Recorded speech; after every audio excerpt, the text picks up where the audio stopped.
I had to change some things up, and that was not our usual intro. So, welcome to our 120th episode of Gorilla Radio. That threw me for a loop there.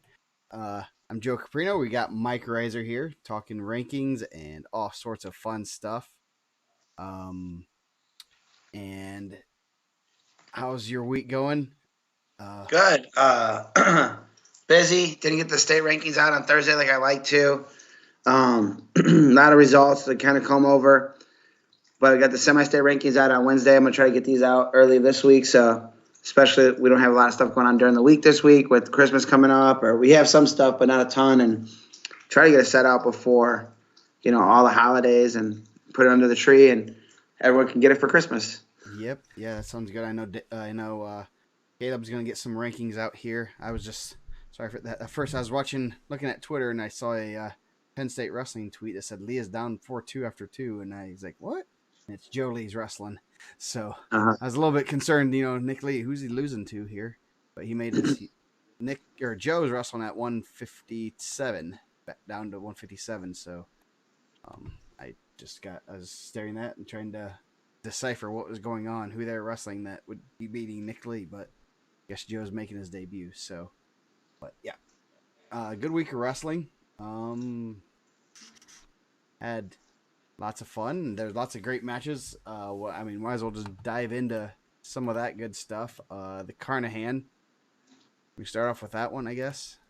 Yeah, that was obviously an awesome day, a huge event. Flo covered it, so if you had a Flo subscription, you can, watch from the comfort of your home. Yes. Yeah, that was nice. I was able to pull up some stuff as I was getting some stuff done after I got home and be able to watch some wrestling, and that's always nice to be able to see. Except for they kept having they needed to charge their battery on their main camera, right? Yeah. Had some. I know we were having fun in our group text. Had some audio with the stat girl. I heard someone at some point come over and say like, "Hey, you guys can't be trashing wrestlers. This is like a nationally broadcast event." Yes.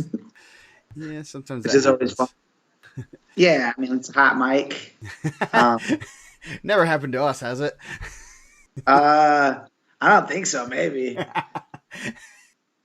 But I think we're professional enough. We know. Yeah. Yes.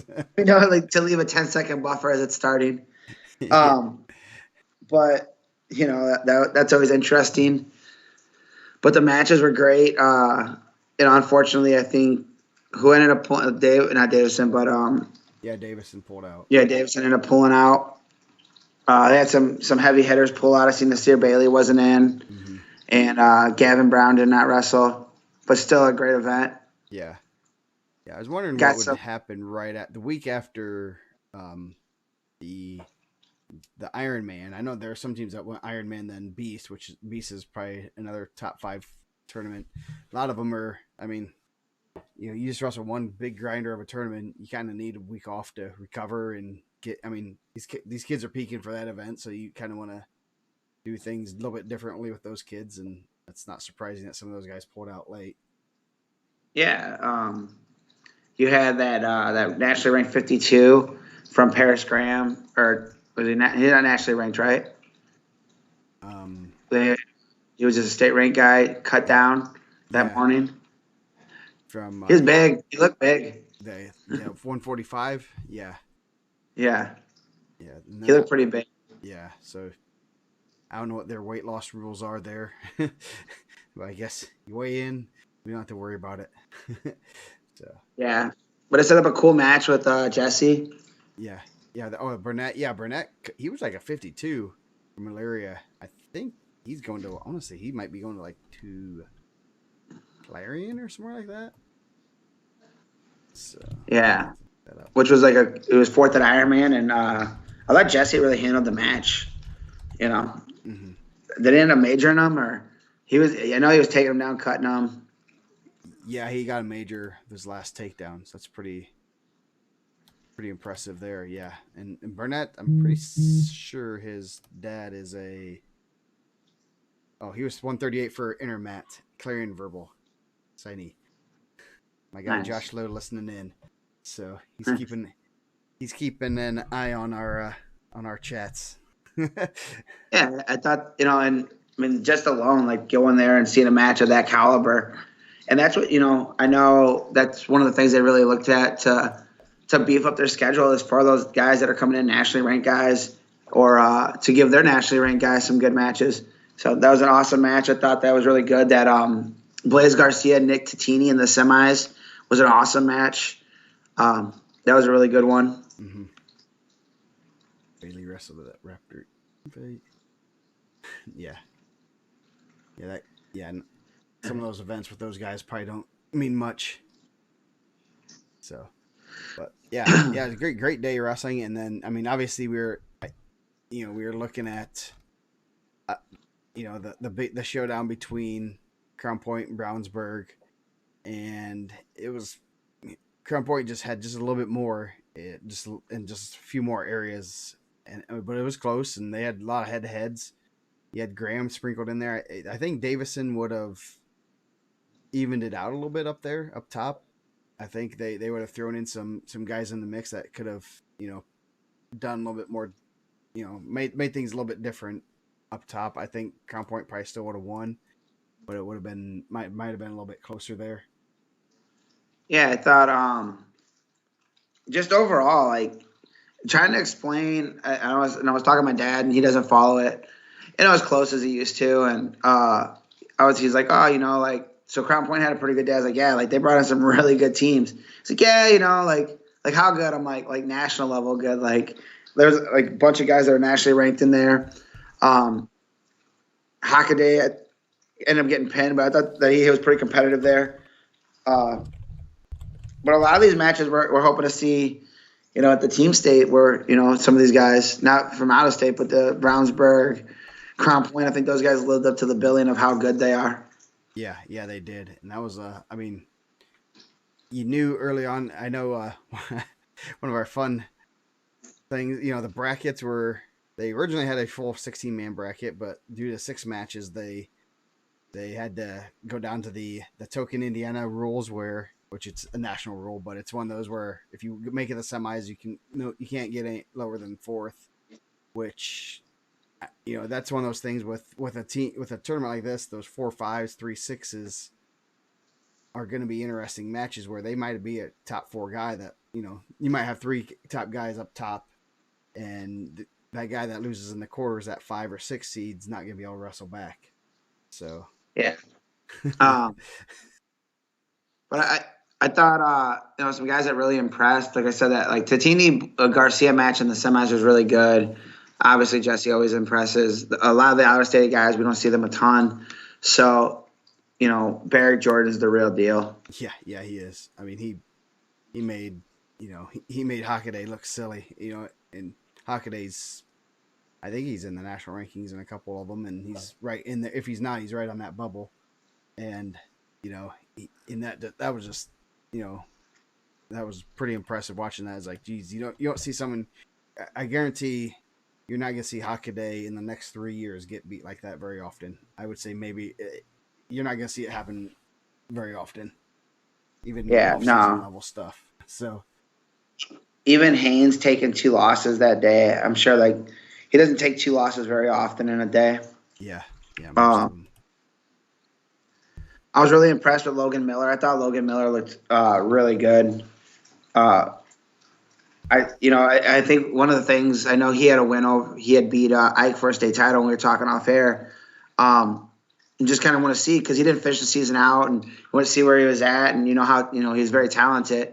That he went out there and really dominated. I think he'll probably be the number 1 coming back. I'll sleep on it, but I thought that he looked that good at a national event. I know he just didn't do as well at the Grappler Gold. He lost like first round and wrestled back, right? Yeah, he wrestled back, and he lost to the Brighton kid, and then ended up, I think, outplacing the kid if I'm not mistaken. But yeah, He looks really good. Fraser Haynes was, a solid match. Fraser looked good. Ison and Anthony Ball 1-0. That was a really good match too. Anthony Ball 2 losses are Ison and Zeke now, both pretty competitive matches. I think that could be a guy that's a sleeper. I think he's pretty difficult to wrestle. He does a good job.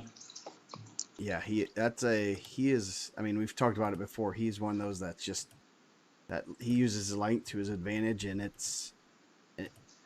unless you have someone like that to wrestle with on a consistent basis, it's hard to wrestle. It's hard to they keep you honest, and they make you work for everything, and they can make some scores look a little bit closer than they probably should be at Well, times. I mean, Ison's had an awesome career. Does he have one loss in his career Yeah, in the semis? I think Chef beat him once last year, didn't he? I'm not sure. But yeah, But I know he's kind of that's been lopsided. I know he's been ahead of Chef the last couple times. But man, that was a 1-0 tight match. That was a good match. Jesse, obviously, we talked about at the start of this, really dominated that match. Gavin Garcia over Cameron LaCour from Legacy. I know that's a tough. I know those guys have been pushing, not Derek, but some of the fans tell me how good Gavin Garcia is, and he ran into Jesse in the semis. Not the way you want to be, but not a bad loss, obviously. But beating LaCour is a nationally ranked kid, also, right? Yeah, I'm pretty positive he is. Yeah, that's 45, and that's a 7-3 win.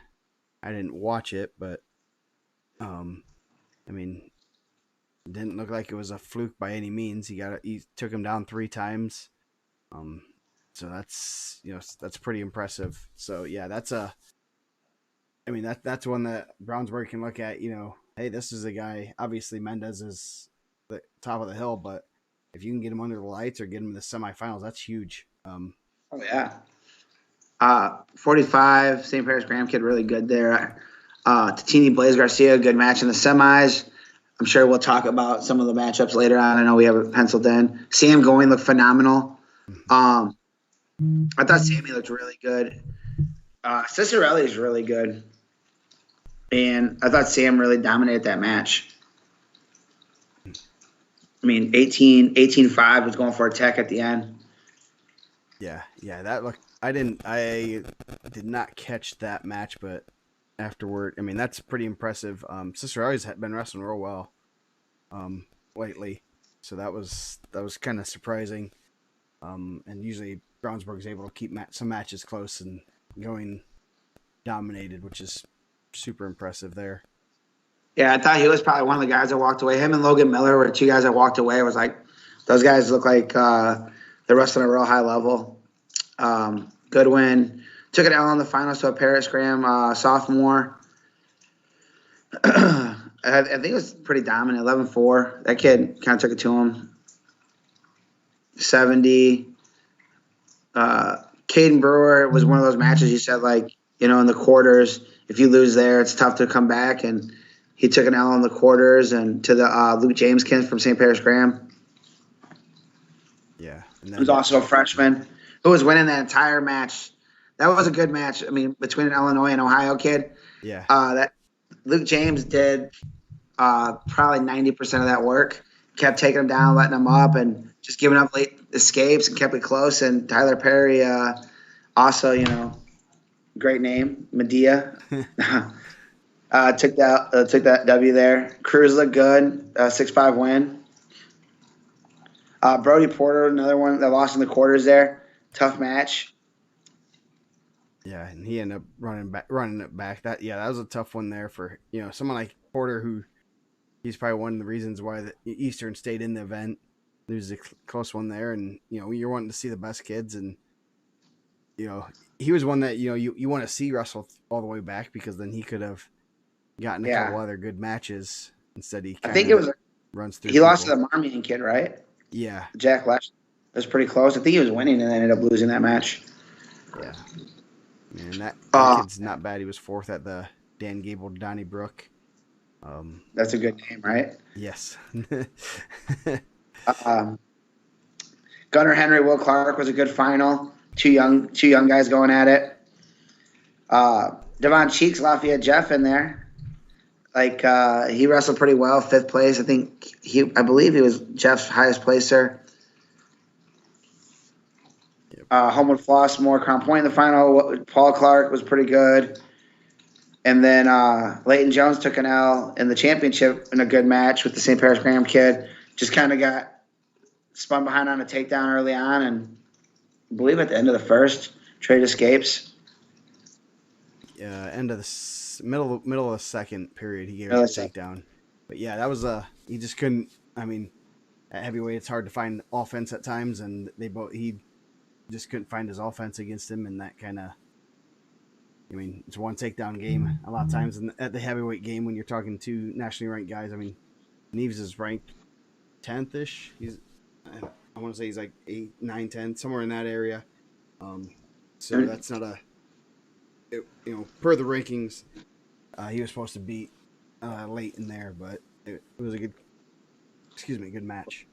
So yeah, both those guys did really well. So yeah, some good heavyweights there. Before we get on, I got to yell at Kevin Watkins. I threw him out of the middle school event yesterday. He kept coming back. He just put his hat on sideways or backwards or whatever. So he said I wasn't a good official. There's only one person I almost threw out, so he wasn't one of them. But Mr. Paul, what do you think of the rule that should be extended to, and how much time in between match? He was talking about like the 6-match rule. They did change the 6-match rule for state tournament events, so like we could have a full 16-man bracket in wrestlebacks if it qualifies during the state series. That was a new rule this year. I think they should. Oh wow, Manzona beat Max Muir in the Iowa Lehigh duel. Yeah, nice. If I launched him. He went on Manzona Airlines, but yeah. Anyway, the 6-match rule, I think you can wrestle 6 matches in a day for a high school kid. Most of them aren't going to be grinder matches. You're going to get enough rest in between. I think you can do 6 matches. I think there should also be a half-hour time limit between each match. And I don't think going any lower than that, I think you're risking a little bit, but most tournaments aren't going to run any slower or any slower if you add that half hour. I think that's plenty of time between matches for liability sakes. Yeah. But yeah. So anyway, what were our other? And yes, Marion County. Yeah, Ison was 2-1 with Chef. Lost him at sectional, I think. So yeah. I'm sure they'll see each other more times. Yeah, yes, they will. They usually do. Let's see. We will go to what you said, the Marion County, the one where you always get a surprise.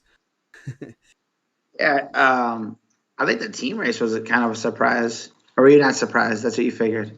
That one was a really, you didn't know who was going to come out. You have a lot of teams. Roncalli looks like they're the favorites even from the get-go. Howie had them as the favorites for the for semi-state, which was, I wasn't expecting that, but they came out and per the semi-state they're leading the league there, and beating a good Perry Meridian, Warren Central, North Central, some teams up top there that were pretty solid. So yeah, not totally surprising based on the ranking, the semi-state rankings that Howie does. Obviously, he does a real good job with those. So yeah, it's hard to question those. And they kind of proved it, especially in a tournament format. That's how our semi-state rankings are done. So yeah, that a little bit. You're still thinking that's Warren Central or Perry somehow brings it out. I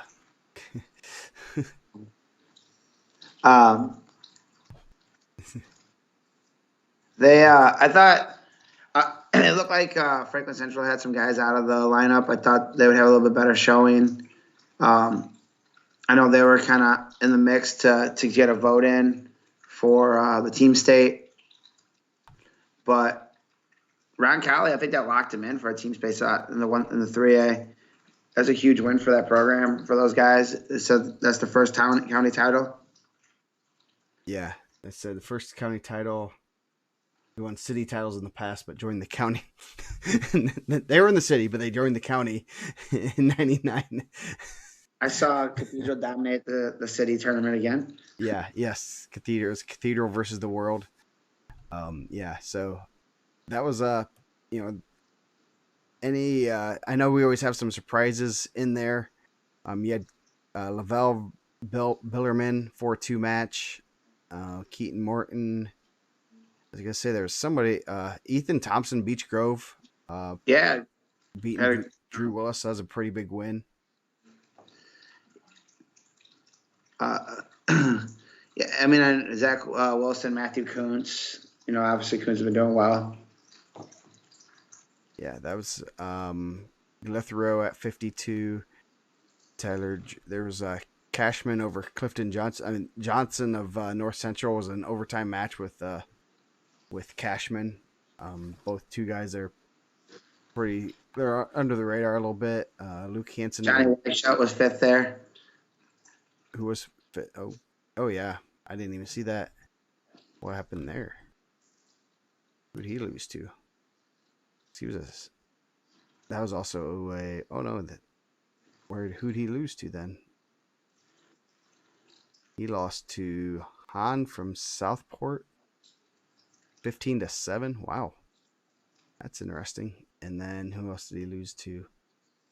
Cashman. He lost to Johnson from North Central. So there's a couple of your sleepers that you always say that come out of the woodwork and make things very interesting. Oh yeah, I mean it's always a good tournament. I know maybe not. I know some of those teams are rebuilding, but I mean those guys have been on top for a long time, so it's tough to constantly produce state champion level guys, and I'm sure there'll be some state champs out of that field also. Yeah, and you had 95 Peoples over Run and Hammond. That a good match there. Two guys I'm pretty positive they're in the rankings, or if they're not, they're right on the edge. So let's see what other fun events happened last week. The Penn Super Duel.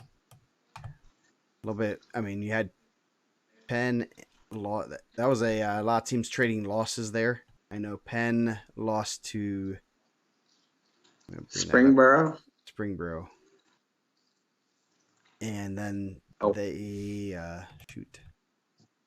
It looked like Mishawaka and Jimtown came down to the wire. Yeah. Let me see. I gotta find where we at here. Okay. Website. There's so many different ways to get to where I want to go. Yeah, Zionsville lost to Penn, I believe. They lost to Penn 39-28. Penn lost twice. They lost to Westfield, which I'm sure Dane is pretty thrilled about that. They lost to Westfield in Springboro, Ohio. So in Westfield, I think Zionsville beat Westfield. So that adds to the more intrigue. Mishawaka beat Westfield. So it looked like in that Westfield match, Penn looked like they sat a bunch of guys, huh? Penn did? I did not see that. Not a bunch. 60 was out. Grant Mallory, yeah. 20 is out. Heavyweight's out. Yeah. Well, that'd make a difference, but that's one of those you gotta throw out who you have at that point. I mean that's something we were talking off the air. What do we? I don't want Dane. I do not want to do what Dane has to do and do the seeding and stuff. But it's one of those things. How much do you punish these teams for not throwing out full lineups? All the time. Well, I mean, I don't know if it's punishing like as much as it is like you let the results kind of tell you what it is. Yeah. I don't think it's like a punishment. Like if you're like we were talking about New Prairie, like in the seedings. Like New Prairie is gonna get 2 hammers back for the state tournament, but they haven't had those guys. But those guys are really good, and they're probably going to get you 12 points almost every duel. Mm-hmm. Yeah. Doesn't look like Penn wrestled Kendall all day from what it looks No, like. I think he was sick. I seen his dad had sent me a message. That makes sense then. So Yeah, it doesn't look like Denton was there. Denton wrestled split. So it's kind of all over the place. yeah, that definitely makes things difficult for rankers, especially team rankings. I'm sure, Mike, you'd rather do individual rankings than team rankings at times like this, where you're looking at those guys. You see like Denton, who was a state qualifier, only wrestled twice, and obviously the Harriopolis went 3-0 also, so it wasn't like they were undermanned there. Steinbeck only wrestled twice. He wrestled against Zionsville and Edwardsburg. And then obviously they had a backup heavyweight that they had two heavyweights that they rotated in. So yeah, it's. I don't think Juan Grange didn't wrestle Oh, the last one either, did he? yeah, I mean, he only not that wrestled twice. He didn't wrestle against Westfield or Springboro. I mean, it creates some depth, I guess. Like those guys getting those matches. I know we've talked about it before with the varsity twos going out and getting matches against varsity. I think that helps. Seating wise, I don't know, and we're gonna get there. I'm sure. I think it's on the show agenda, but I think the first four are gonna be pretty clean cut. I mean, maybe not. I could be wrong, but I think it is. And you're gonna have to pick one of those four, and it's gonna be tough, man. With the 4A. Yeah, definitely. There's no easy way outs there. In the 4A division. Yeah. So, and then I guess we can touch on the Johnson County Center Grove show. Yeah, they're good. But that's like they're kind of like coming out, right? Like Franklin's been really good there, and Center Grove's really good. Yeah, they're top to bottom. Yeah, that was. I mean, they're so solid. Like you said, top to bottom. I mean, they beat. Where's this at? They beat Franklin 63-9. When's the last time what was the Crown Point score before we go any further? What did Crown Point get him? Crown Point was, let's see. Crown Point was 65-15. So yeah, Center Grove got him better. Yeah, that's pretty impressive. I mean, you're looking at someone like Tante, who's coached for quite a while and coached quite a few state championships, and they don't get beat like that very often. And that tells you. And Franklin's a pretty solid team too. They're not, they're a top 20 team, and they just got smoked. I mean, it's hard to look at. You're just looking at these matches and like, holy cow! I mean, the matches they won. Johnson won in overtime. Let's see where against Johnson. Yeah. Barger won they won two matches. Barger at 152, and then Johnson at heavyweight won in overtime. So they were very close to only winning one match. Yeah, I think. So, I mean, we've been talking about it for a year, and we talked about last year when we did the quad at Perry Meridian, where they had Royce Deckard at heavyweight. That just how tough that team is, and he went out there and scrapped.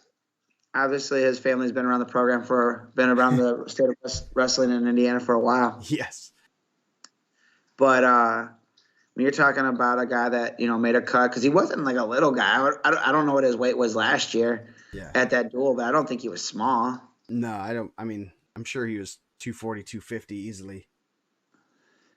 And then he cut 220, yeah.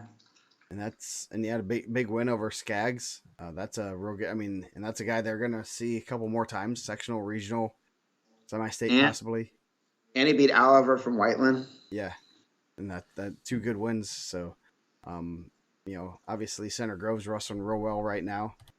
That's gonna be. We'll get to see them next week at Al Smith. They're gonna be, that's 235, 240 this summer. yeah, He's just a baby, man. That come right off. yeah.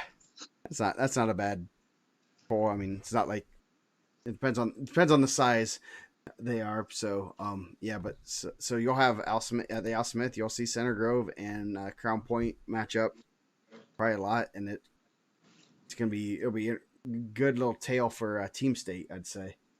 Yeah. Yeah, you're gonna, man, those guys are just putting some grinder schedules together, right? Yeah, yeah. So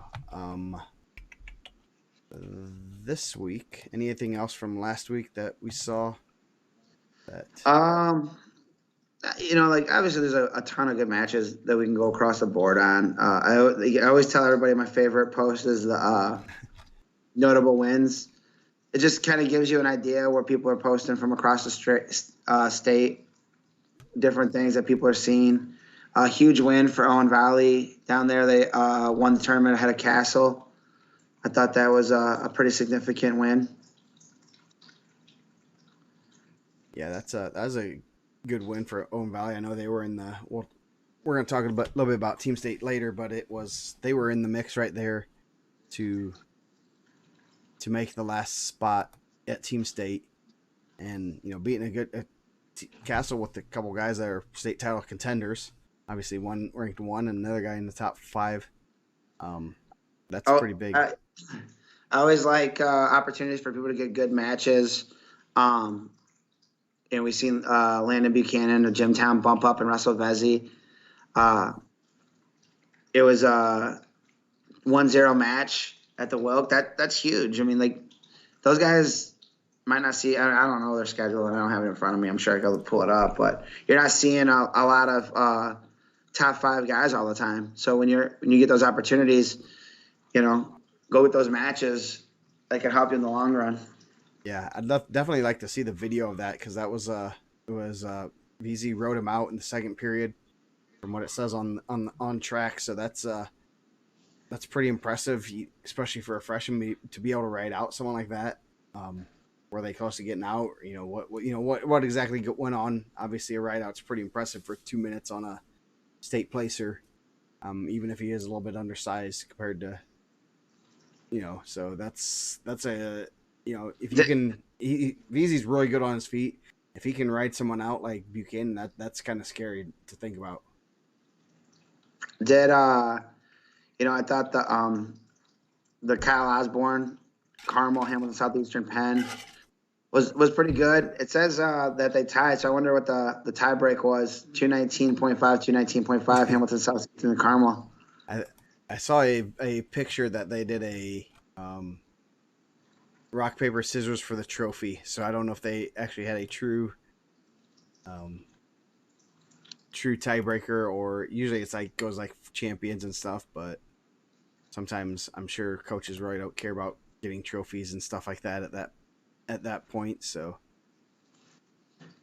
yeah, I'm sure, but that was a good match. It's always good to see Ed Russell Portage, coming back home, showing, you got Kuna there. So I thought that was an interesting day. A lot of good matches there. Look like.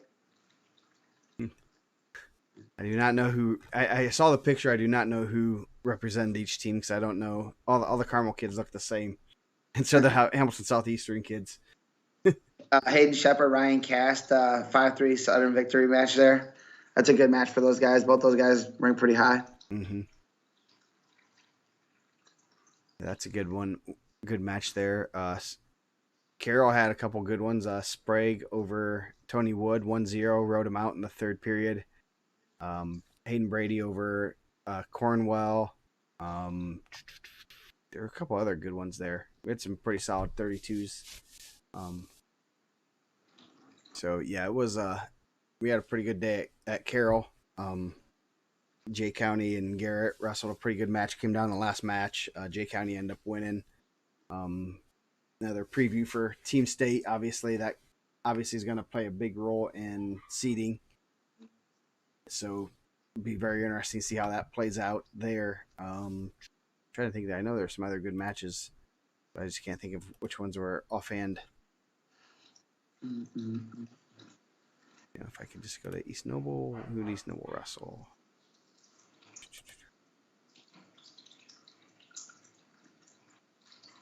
We had Cornwell over Blake Byerly. That was another one. I can't think of who else was that. You had. I forgot the Hobart Super Duel. They reversed the LC Hobart match. I think that was good for Hobart to get that win, especially with the team vote that day. You had a reversal of that Shammer Cortez match. Shammer lost at the Harvest, won at the duel. Mhm. Same with Susan Simpson. It was a reversal of that match, that decision. So, oh yeah, Rio over Ocampo. Ocampo's tough, man. Yeah. Rio just came off a big win over Schaefer, right? Yeah. Yeah. The 15 or 17-15 or 15-14, whatever. 14-13, something like that. That was one that slipped through on me too. Herrera's Spatner. Spatner's an Ohio kid that's at Valpo. So got to win over Herrera. Yeah. So he'll be in the rankings. Nice. Let's see. There's Sprague over Wood. Cameron Clark over Cody Biddle from East Noble. Clark was a state qualifier of 6'5". That East Noble J County duel lasts about 3 hours. There's only 4 pins. There are 4 pins, 2 overtime matches. Everything else was a regular decision. So that was a first match of the day. And everyone's like, man, this is going to take forever to get done. But yeah, real good match there. Let's see. J County. Garrett. You had Brady over Curtis. Let's see. There's no other big matches there. Some pins up top. But yeah, pretty good day overall. Just to see with some, at least at Carroll. But any other notable results you saw? I saw KT had an overtime match with the kid from Owen Valley. Or if it wasn't overtime, it was real close. Maybe like 9-7. Wow. It might not have been overtime. So I think that was the Owen Valley kid's first loss. It's pretty impressive. Yeah, Owen Valley I think they have some sneaky good kids that it's going to be interesting to see them down the road. So, yeah, I thought they had a pretty good resume. Yeah. And they were pretty close to being in. So let's talk about the whole vote for Team State. We had that 6-4 win for KT. Yeah. So they had the team vote, and in 1A, the last vote in was Cascade. I know you were in on the vote and stuff. What was, I guess, the committee's rationale? And obviously they had a pretty good day Saturday. They beat Centerville. They beat a pretty good South Adams team, and they have a pretty good resume overall. Well, they told me the first thing that we do is don't talk about the voting. Oh, jeez. No, I'm just joking. It was good. I think those guys are doing a really good job. I think Quinn's got those guys fired up. I thought what's really cool is like the watch parties for the teams that are right on the bubble. I know they had a watch party and they were pretty excited when they got in. I know that was like one of the things they have to like contact the teams pretty quickly to lock them in, because now with the vote in. And I was like, I don't know if they told them or they didn't tell them. I asked Quinn last night. I was at my Christmas party with my team, and I was like, man, I want to see these guys like raw reaction, right? I want to see these guys not know, but it was close. There was a lot of close votes, and I think what's cool about that whole voting process for us was that like there was a lot of arguments both ways, and you pull a lot of people from different parts of the state. But I thought that they did enough to get in.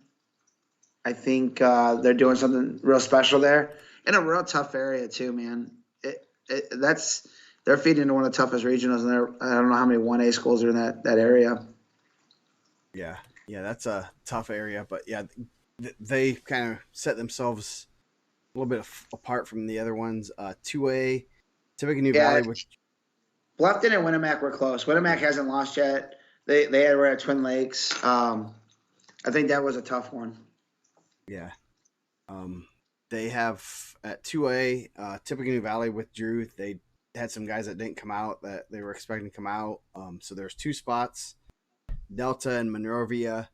I know the Delta was a fairly easy one. They beat Jay County, who's a top 4 team. I think Delta's ranked second now. So Yeah, another young coach, get a team fired up. Cody LeCount over there doing a good job. They had a nice watch party. Um, the second team to get voted in there was a real tough vote. I think that took the longest. That was a back and forth kind of. It's hard because you have some of these guys you wrestle in different teams. They don't wrestle each other direct, and that came down to a vote, and it was a real close vote, and Monrovia ended up pulling that one out. But it was close. I know I was really impressed with Owen Valley. I was really impressed with Norwell. Jimtown's wrestling well. They're always a good team. A lot of really good teams in the 2A this year, and I mean, what they got 12. That field has 12. That's a 12-team field. 12 there. Yeah. What's unfortunate is that it's not, obviously it's not all inclusive, but I think they could have went even deeper on that one because I think there's a lot of talented teams in that in the 2A this year. Yeah. Just definitely. like looking at it and going back and forth, you're like, man, like this team's really good, but like this team has these wins, and that one was hard. That one was really hard.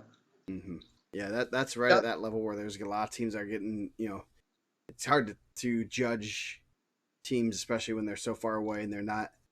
I mean, some of them, schedules can be tricky at that, at this time of year, and hopefully, I think both those teams are good choices, but there's a couple other ones that could have snuck in there that you could have made a 16-team bracket and every match would be competitive.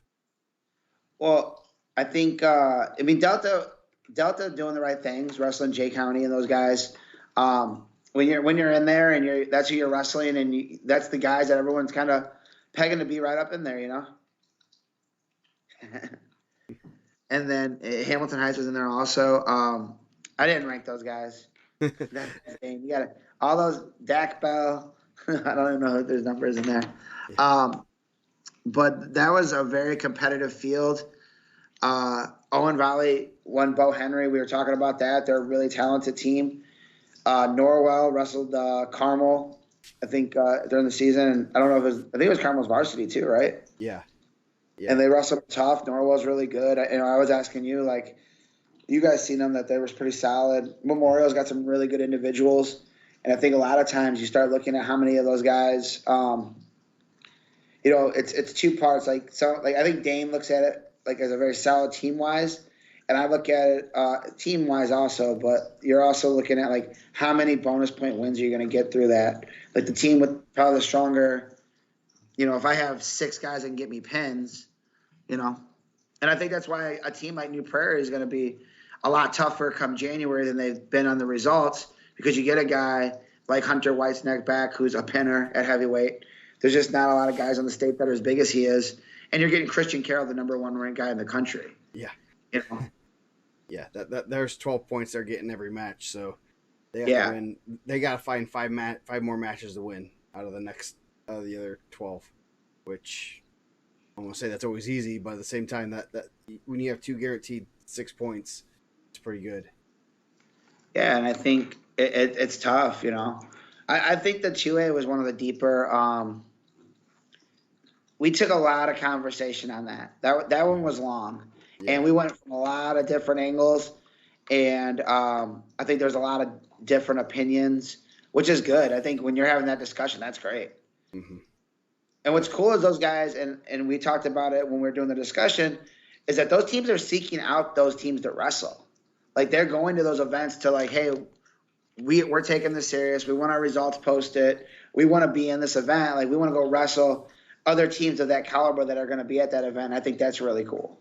And that's kind of what I think this team state thing was, creating that, like, level of it. Like, the people that really want to be in are going to go out and find those matches. Not everyone's when we'll talk about the 4A, but not everyone's that, like, 1%. Like, we're going to bring in, St. Parish Graham and, Davison and all these guys. But those guys are all finding those matchups to, like, put on paper and say, hey, here's our resume, Yeah, that's pretty good to see that. It's kind of actually I kind of like I was a little bit I questioned having that last spot open just because of scheduling. I know I've coached and have dealt with athletic directors and stuff. Some are receptive to that. Some don't want to change up their schedule like that quick. So I'm glad the teams are able to do that. That's my biggest fear as a coach, as someone that's dealt with athletic directors. Well, So I think we talked about it before we've been doing this so long now, but I think it'd be cool if someone could put together like an NIT of it also and get some of these other teams that weren't able to get in that still want to. Winnipeg's done an amazing job in the 1A. mhm. They just don't have those like signature wins, and they don't. Unfortunately for them, a lot of those 1A and 2A programs are out towards Fort Wayne and out towards the South, so they're in an area where they're not getting all those matches. Yeah, Uh, but I would love to see those guys undefeated dual record. They've done a good job. I know I know they came on the board before and said that the team states really help their program. I would love to see maybe them in Bluffton somewhere. Yeah, Those guys were the first ones out, right? Like, let's see those guys go at it. Or, if we can get Owen Valley, Norwell. I know Norwell somewhere that weekend already. They're at they might be at the Bill yeah, Kerbal. the Wild. Is that the Wild Bill, right? No, this is the normal. This is the tame Bill. This is The just same tame Bill. Bill Kerbal, former New Haven Uh, coach and athletic director. Then the next week is the Wild Bill. okay. So man, But I'd like to see, those guys kind of get together and see, just kind of keep that going and get that going. So yeah, I just thought that was really cool. yeah. It's been pretty cool, fun to watch and see. I think next year I'm going to try to talk Dane into having like a top 5 watch list for the last spot in each class. I think that'd be kind of cool to watch and see some of just like we do our regular rankings. These are the next guys that they're keeping. Yeah, that you guys that people are on there. Teams to watch and see their significant results and see. I mean, they don't have to technically be a ranking; it just be the top 5 teams that are on that list.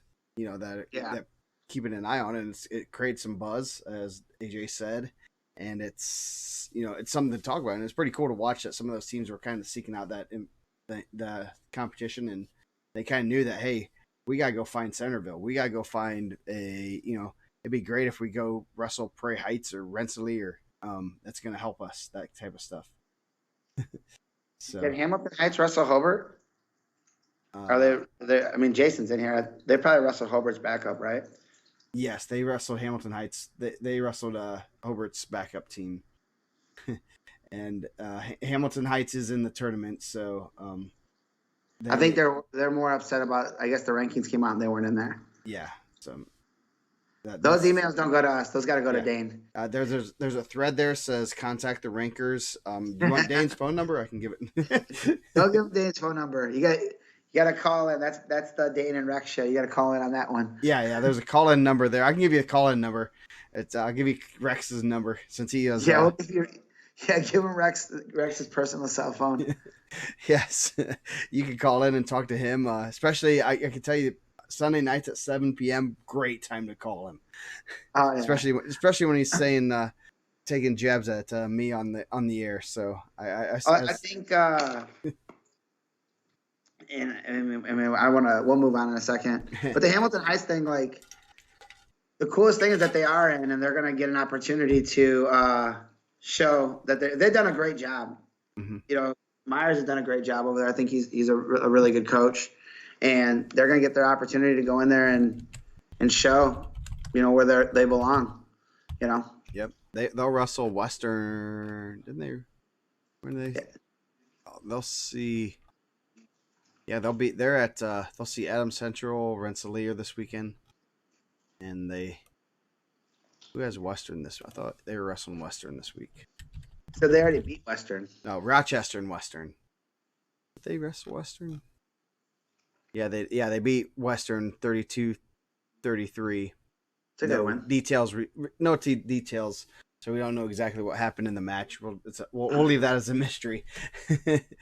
I usually skim like that doesn't have nothing to do with me. I don't do anything on this event. Like this isn't my event. I usually just kind of skim over those. Yeah, The ones that don't have the the details. results in. Yeah, Yeah, I had to look for a bunch of individual stuff.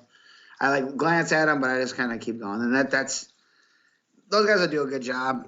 I'm excited for the 1A and the 2A, and I hope that those guys are excited to be in. And I think it's great for those programs.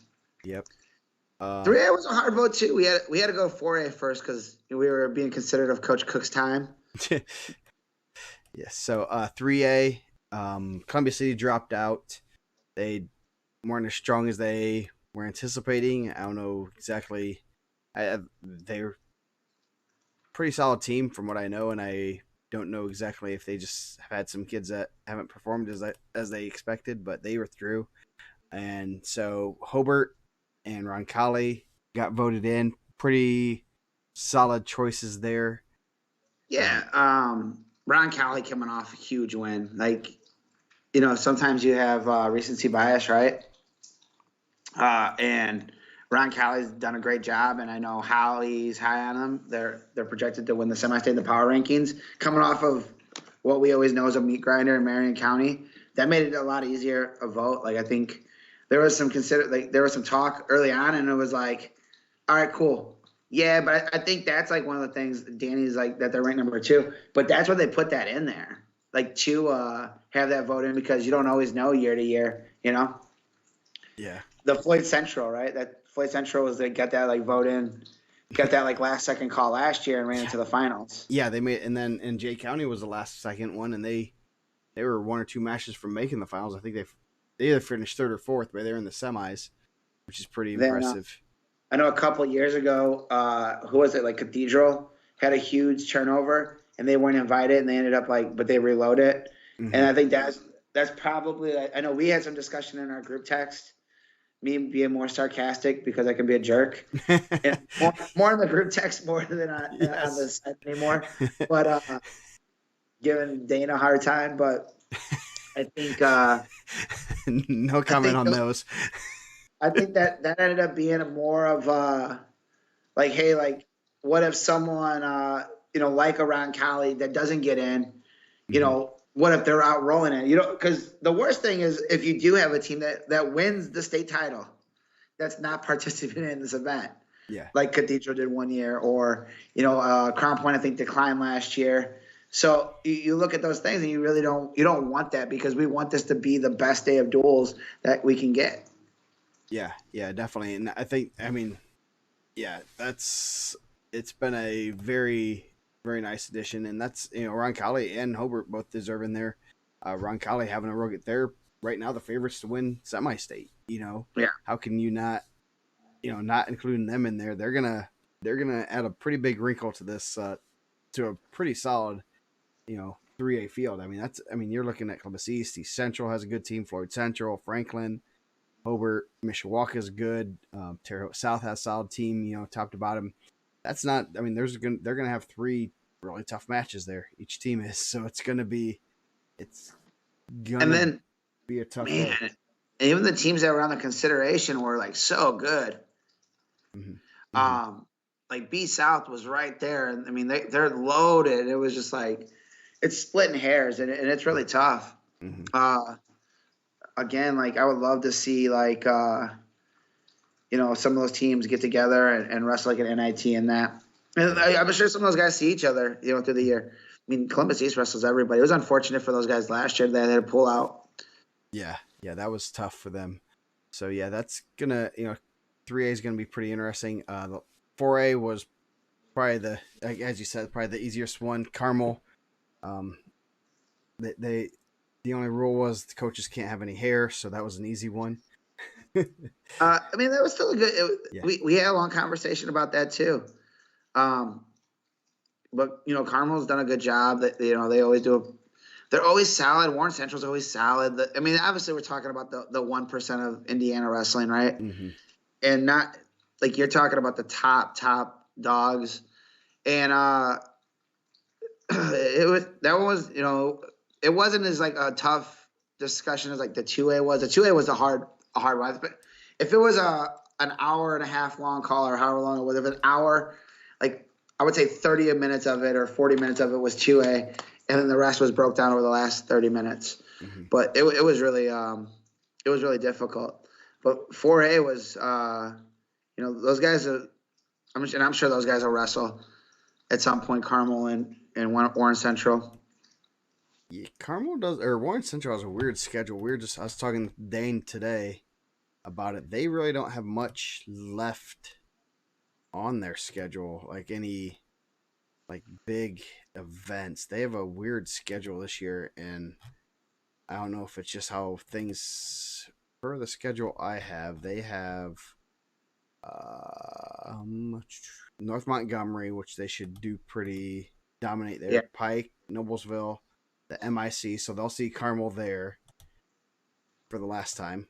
Carmel and Center Grove.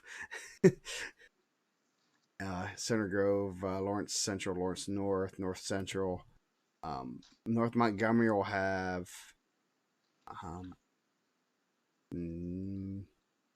they'll dominate through there. Rochester, Western, Whiteland, Greencastle, Harrison, New Haven, Noblesville. They should be heavy favorites there, but that's also a duels and a tournament format, so that'll be interesting. We should get someone to bring Warren Central up to the region. We need to see Warren Central up here. Yeah, that'd be good. I'm sure they're looking to improve their schedule as much as they can. I don't know what for what I have, they have actually one duel open. I thought they had another one, but so that should be interesting. I mean, the Marion County is a good event. They wrestle a good schedule. It's just they just didn't match up with the better teams this year. Obviously, they wrestled Avon. They beat Avon. They lost to Cathedral 40-30. So they wrestled early on. It's just kind of a weird, sometimes you have these events and you're expecting to see some teams that are a little bit better and they're a little bit down or whatever. So that's how things go with schedules at times. So so that was pretty easy. This week. That 4A is loaded though, man. Yeah. That 4A is that field's gonna be. Yeah, that 4A is tough. So this week there isn't a whole lot going on because this is usually a week where Christmas is smack dab in the middle, so no one wrestles. Yeah, Tell City wrestles at Mater Dei tomorrow. Yeah, tomorrow. That has some good individuals. Mm-hmm. Yeah, there should be some good matches in there. You have Zirkelbach will wrestle probably and Egley, I assume. That's North Posey, right? Oh yes, it was. But you'll have. They got a bunch of guys right in that like 120. Yeah. I mean, you're talking Kelby Glenn, who was a runner-up at freshman sophomore. Had a huge win over Zirkelbach. Then you got Hunter May, Tice DuPont, Solers, Braden Lane. Yeah, Braden Lane. Coy Hammock. Hammock is who I was thinking of. Yeah, so there'll be some good matches in there. I'm not sure exactly. Maybe we'll find out what Mater Dei's lineup is. Maybe someone will report full results out of the South and then be excommunicated. I know Jason said just the way me and Dane look at wrestling, the team thing was different. I think Tell City has some real good individuals that'll be able to go.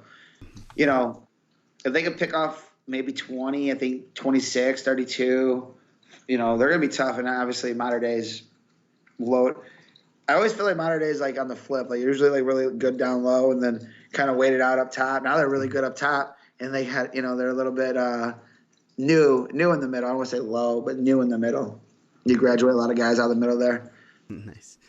The other duels we have Terre Haute South and Bloomington South. 2 3A top 10 teams. That should be a good one. That was in our discussion when we were talking about the 3A vote in too. Yeah. We'll find out how they belonged in there. They're going to wrestle Terre Haute South on Tuesday. Yeah. There should be Yeah, Ruhlman and Nate Lomack, 2 ranked guys should possibly hit. And then some others that are on the watch list. You got Northwood and Jimtown. Should be some good matches there. Buchanan versus Lone. Actually, Yeah, that'd why do be we have good. Buchanan at 60? He's at 70. Well, because the new rankings didn't come out this week. Yeah, that makes good sense. But they could possibly see each other there. That'd be a good match. I'm pretty positive Northwood has a pretty solid team, but I'm not. Don't quote me on that. They're over here talking about 1998, 1999, 2000 brackets for the Tom Cameron when Tom Cameron was still an individual tournament. It's Willie making an Campbell individual tournament. I'm not gonna. I wouldn't be against that. I think they changed it to duels when Dave was there. Tom Batista beat Willie Campbell there in '99. Then I believe Mike Escobedo beat Willie Campbell there in like 2000, maybe, or maybe the flip. Maybe Willie Campbell beat Mike Escobedo there. Hey, Jason, let's have 15 weight classes. Just have a coach's weight class. All the coaches can wrestle. You want to get with Dave? Good No, luck. he'll get seated above me. I might be drawn in. Good luck. So yeah, geez, they got they're talking about the good old days. Do I need to start put some more pictures on Instagram now? That's what we should do. We should just pull one good bracket from back in the day, just individual tournaments on a Thursday. Yeah, We'll have to put someone in charge of that. Just we'll have old bracket on Thursday. Throwback Thursday brackets. So what did? Okay, that's something that was going down. The Chargers visit my old stomping grounds of Garrett tomorrow night. Should be a good one. Munster goes to Hobart. You got the Joka. We're just gonna go right over the Joka Prino Cup. Yeah, Come well, on. I said that we're going back to my old stomping grounds. So Do you ever go to your old locker, check it out? Steal the I think it's been combinations? destroyed because they built a whole new high school. So I'm pretty positive my locker's not there. So other duels, Rochester at Western. That should be a good match. Rochester's pretty solid 1A team. I think they might be a little bit under the radar. They won. Yeah. They just won their tournament this weekend, and it had Cowan in there. I think Cowan was missing a few guys, but I think Hamilton Heights might have been there also. So Rochester's good. yeah. So They got that's some big guys. yeah. They're a pretty young team. They're still pretty young. I think they have a lot of sophomores and juniors on that team, so that they're going to be one in 1A. That Prairie Heights. Obviously, right now they'd be seated 4th with Prairie Heights, and that's one I wouldn't really exactly. That's going to be a good match. So I think they might match up fairly well against Prairie Heights. Could be some really good matches. Yeah, I think, and they got they're supposed to have a real good one coming in next year too. So young team, real solid, and they got some guys that can get you big points. Fishback and Beck. Yeah, they have some good guys, especially when you can do that. And the throwdown at Penn, Mishawaka Penn, the rivalry. That's always a good match. I know they number 11, number 16. There's no love lost between those two programs in those two schools. That used to be the real big one, right? Yeah. That was like the start of like the lights out, smoke show, DJ. Yep. And Penn took it for a couple years. Mishawaka won last year, right? Yeah. Was that like on a crazy like? It was like when was that? Last year or 2 years ago when they had that like crazy like 2 years ago, yes. The crazy defensive fall. Yeah. For the dub. Yeah. So that was crazy. Always good matches, always dramatic, and the 1 year Mishawaka shut out Penn, that was crazy, and that was one of the first years I think Harper was there, and I know if I know Harper as well as I think I might know, I know that still probably burns at him, and he wants to one day shut them out. Are you talking about the year that they made shirts before the duel that says "We're here for the shutout"? Yeah. Yes. Jeez. Yeah, so that's always an exciting one. I'm sure those guys will be up. Uh, it'll be interesting. Hopefully, Penn's back at full strength, and they got their lineup in there. They got all their guys ready to go. And same with Mishawaka. I know a couple other guys. Mikey Robles won't be there. Sounds like he's out for the year. Um, but be interesting. A lot of good matchups. Mm-hmm. Penn's just a solid squad. They're pretty solid top to bottom. Mishawaka's pretty solid. So those guys are doing a good job. They're trying to rebuild up South Bend area. Yep. And then there's some other duels going on. I know the Rensselaer's having a tournament, like we said earlier. Adams Central, Decatur Central, Franklin Central, Hamilton Heights, Rensselaer Central, South Dearborn, Southport, West Lafayette, Kokomo, Jennings County. That should be a pretty solid day. That'll obviously help some small school seating. When is Big Mo supposed to graduate? I seen he was wrestling again this weekend. Who knows? Who knows? He's just wrestling for fun. He's gonna put it on the back burner, and now he's just gonna give it a go. Yeah, I don't know. I mean, it wouldn't surprise me if all of a sudden he's like, I'm gonna give it a go. I mean, last year he didn't wrestle till sectional, right? Yeah, right before that, I think he got in like right at their conference, I believe. Yeah, because he only had like 12 matches or something when he, at state, and it's like, and we were like, obviously last year with COVID, it was so hard to keep track of people, and it's like, is he wrestling? You had him in the rankings. I think you might have taken him out, put him back in, did the hokey pokey, and Well, sometimes you take people out of the rankings, and then you get a real quick message like, "Hey, what's going on?" And then you find out that they're wrestling. Yes. Yeah, he's not. He had a 56-second fall in the championship at Twin Lakes. Twin Lakes used to be a real good invitational back in the day. I know Chicago used to go there. Mm-hmm. They used to have those. We're talking all these throwbacks. Frankfurt and EC, those Patrick Lucio, Timmy Maldonado matchups there. Oh, jeez. Nice. Yeah, that's still a pretty solid event. I think a lot of small schools, and they're all bringing in a few solid kids, and that makes for a pretty solid event.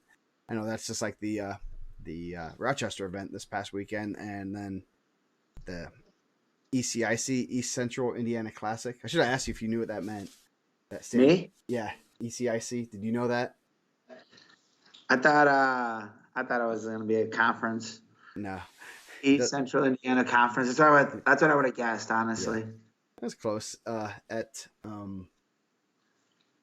At Jay County, they got Coldwater, Ohio, Bluffton, Centerville, Plymouth North, Jay County, LaPel, Monroe Central, Muncie Central, Newcastle, South Adams, Union City, Westdale, Winchester, Greenville, and Oak Hill. So a lot of smaller schools, but some solid teams that are going to bring in some good kids, and should be a good day of wrestling there.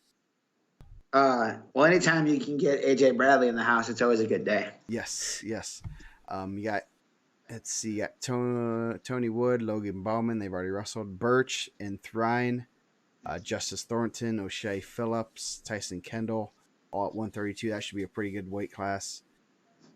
Cameron Clark, Austin Lewis,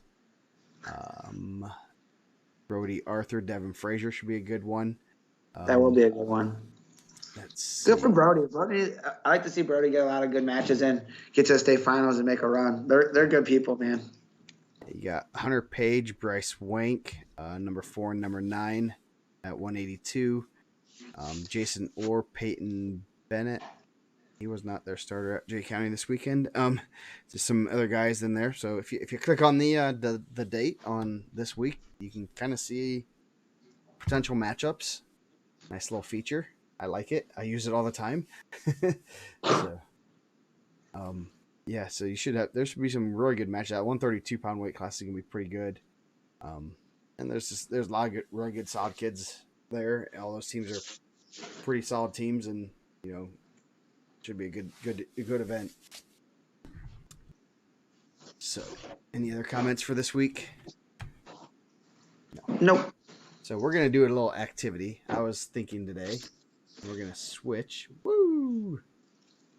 Since we were talking Team State, and since there's a lot of things to talk about, kind of basically what, the seating right now would be Crown Point 1, Brownsburg 2, Meyer Day 3, Center Grove 4. So I was kind of thinking about this today and like, what's the matchups look like? I think Center Grove is solid top to bottom.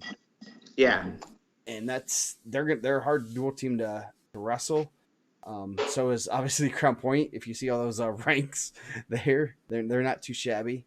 So I was like, let's put this together and see what the scores would be. Kind of did a test run and see how it worked, and it was pretty close. But we're gonna kind of go through this and see what how this looks. I mean, I think Center Grove has a team that can push. Crown Point. They can push Brownsburg. They can push Mater Dei. I don't know if they have enough. There's enough rankings there that I think that they can make it really competitive really quickly. Well, I think what's scary about both of these teams is I think Crown Point has two seniors in their lineup. Yeah, Tatini and Begley. Three, Liam Begley and Jesse, obviously. Yes. And how many does Center Grove have? Buchanan and Watson. So Crump's a senior, I believe. So a lot of guys coming back. Yes. Guys. So, I told everyone I swore off doing predictions because these get you in the most trouble. This is what everyone remembers the most. I used to do like predictions, like match predictions. And instead of like picking the top 4, you would do match predictions. And man, I would get the most feedback on those when I was at the state finals. People would like to stop me and tell me like, "Oh, you didn't think my kid would be here." Oh yes. So we're gonna do basically top 3 matches here. Jandris over La Rocca. I would say probably decision. Yeah. Well, I think one of the other outlying factors is going to be like who wrestles Cathedral first. Where's Cathedral going to fall in there? And can those guys, pull out a win maybe first round? If that's a 4-5, I would think that's probably a 4-5, yeah? Yeah, I'd say Cathedral's probably solidified themselves as a, that 5 spot. Those top 4 teams are pretty well separated. See, now we're getting already feedback, but that's going to be a 4-5. I think Cathedral's a little bit separated from the rest of the pack with Perry, Penn, and Carmel. So I think that could be a good first round matchup. I don't know. Yeah, we were doing it beforehand. I mean, we got 4 or 5 matches for each team and a handful of toss-ups, and you never can count out. Cathedral teams always come ready to wrestle. So that's one you can't really overlook. So and I know Center Grove's rolled out a few different lineups. Like Eddie Goss is who's wrestled recently. I think we've seen the other La Rocca there also. But yeah. So but Captor pretty solid. I wouldn't really go major quite yet. I think the Center Grove kids are going to be pretty solid there. Yeah. Courtney Cruz, that's a good one. Courtney's Courtney by decision. Frazier over Tharp. I'd probably lean towards a major on that one, even though Tharp was a state qualifier. Yeah, I think it'll be interesting to see where those guys fall in once you start getting, because you still got Hyatt Yeager there, and Hyatt that's just such like a deep weight where you have those guys at, Yeah.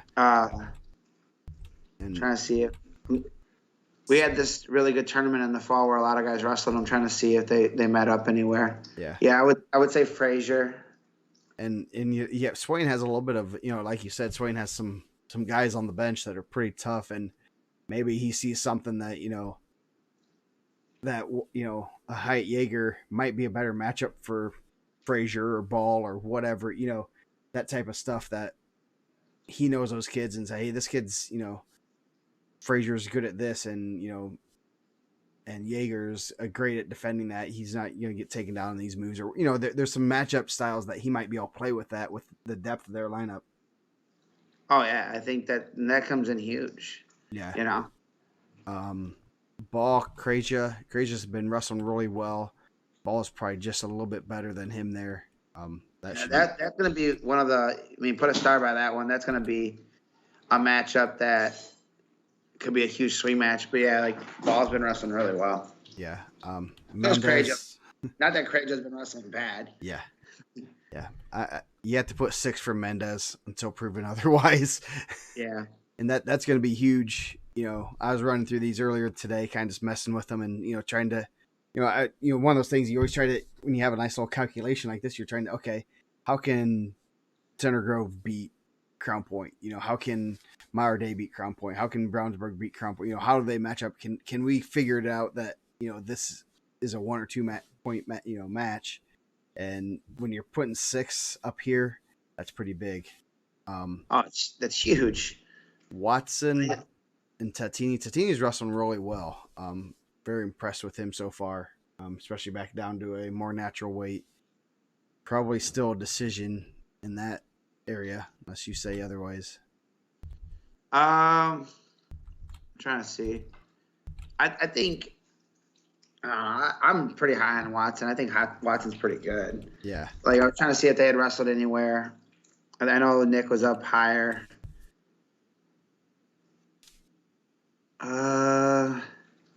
Yeah, I guess so. Yeah. I'll put 4 there. I wouldn't be surprised if it was a major. Yeah. Going over Shoemaker. Going's looking really good. I'm going to probably put a 4 for him there. Yeah. Goodwin and Weems. Weems, I really don't know much about him other than he's ranked. He's freshman, real tough freshman. Yeah.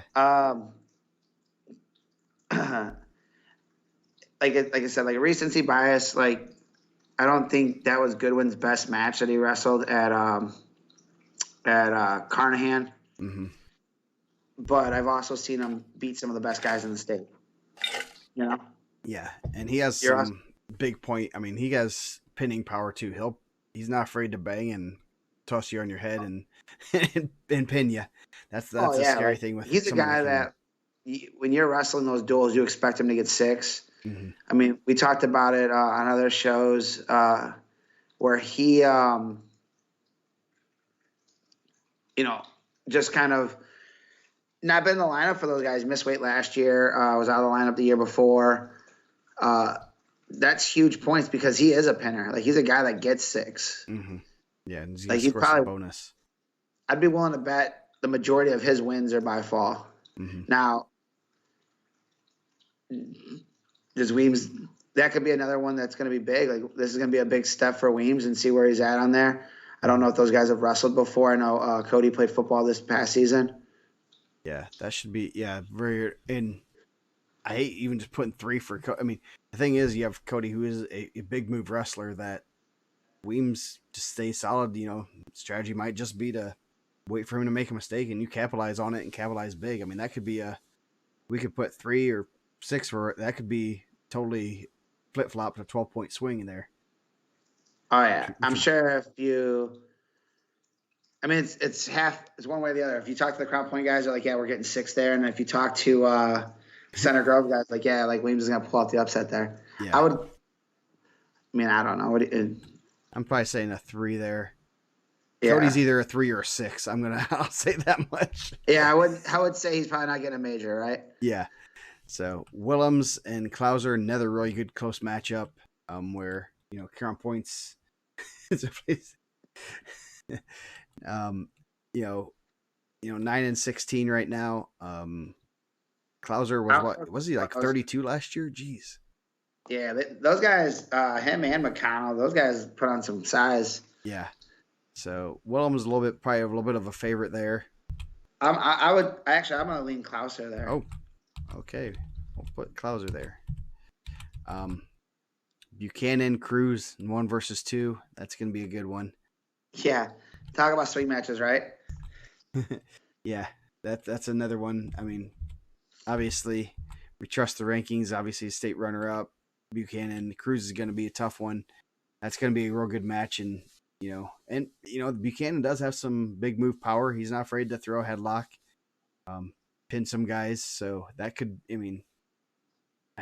not easy thing to do against someone like Cruz, but he's done it before. He's pinned pretty good guys. So Yeah, I'm probably not going to go with a fall there, 1 and 2. Yeah, but I would. I mean, you got the control. I'm not doing the board, but I would probably give a decision. Yeah. Oh, I put the decision up there. I just it's one of those things that Buchanan. Who did he pin? Did he pin? Who did he pin last year? Like at Perry. Did he pin? He pinned Noah, right? Yeah, or not Noah. Aiden. Pinned Aiden Warren. He can pin guys. So that's one of those things that he does have some big pin power, and if they need it, they could T-fall. There you go. So, Will Clark, Bryce Crump. Crump has had about 16,000 significant matches. He's going to be ready to wrestle. He's probably not going to, give up a lot. You see the Clarks more.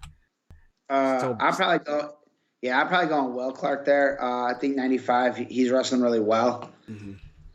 Coming off Carnahan, where he wrestled tough.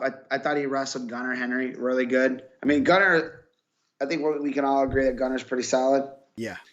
It's a freshman and sophomore in the finals of what they made out to be a national tournament. They invited national teams there, and that was a close match. What did it be, a 4-1 or 5-1? Yeah, 5-1, I believe. Yeah, so that's gonna be a good match. Would you say major or just regular decision? Or more. I would go major. I'll go major there. I had to look at what Triple B had Crump at. Yeah. Paul Clark, RD3. I'm sure RD3 is probably going to creep into the rankings here. So yeah, RD3 jumped high. I would go decision for Deckert. He beat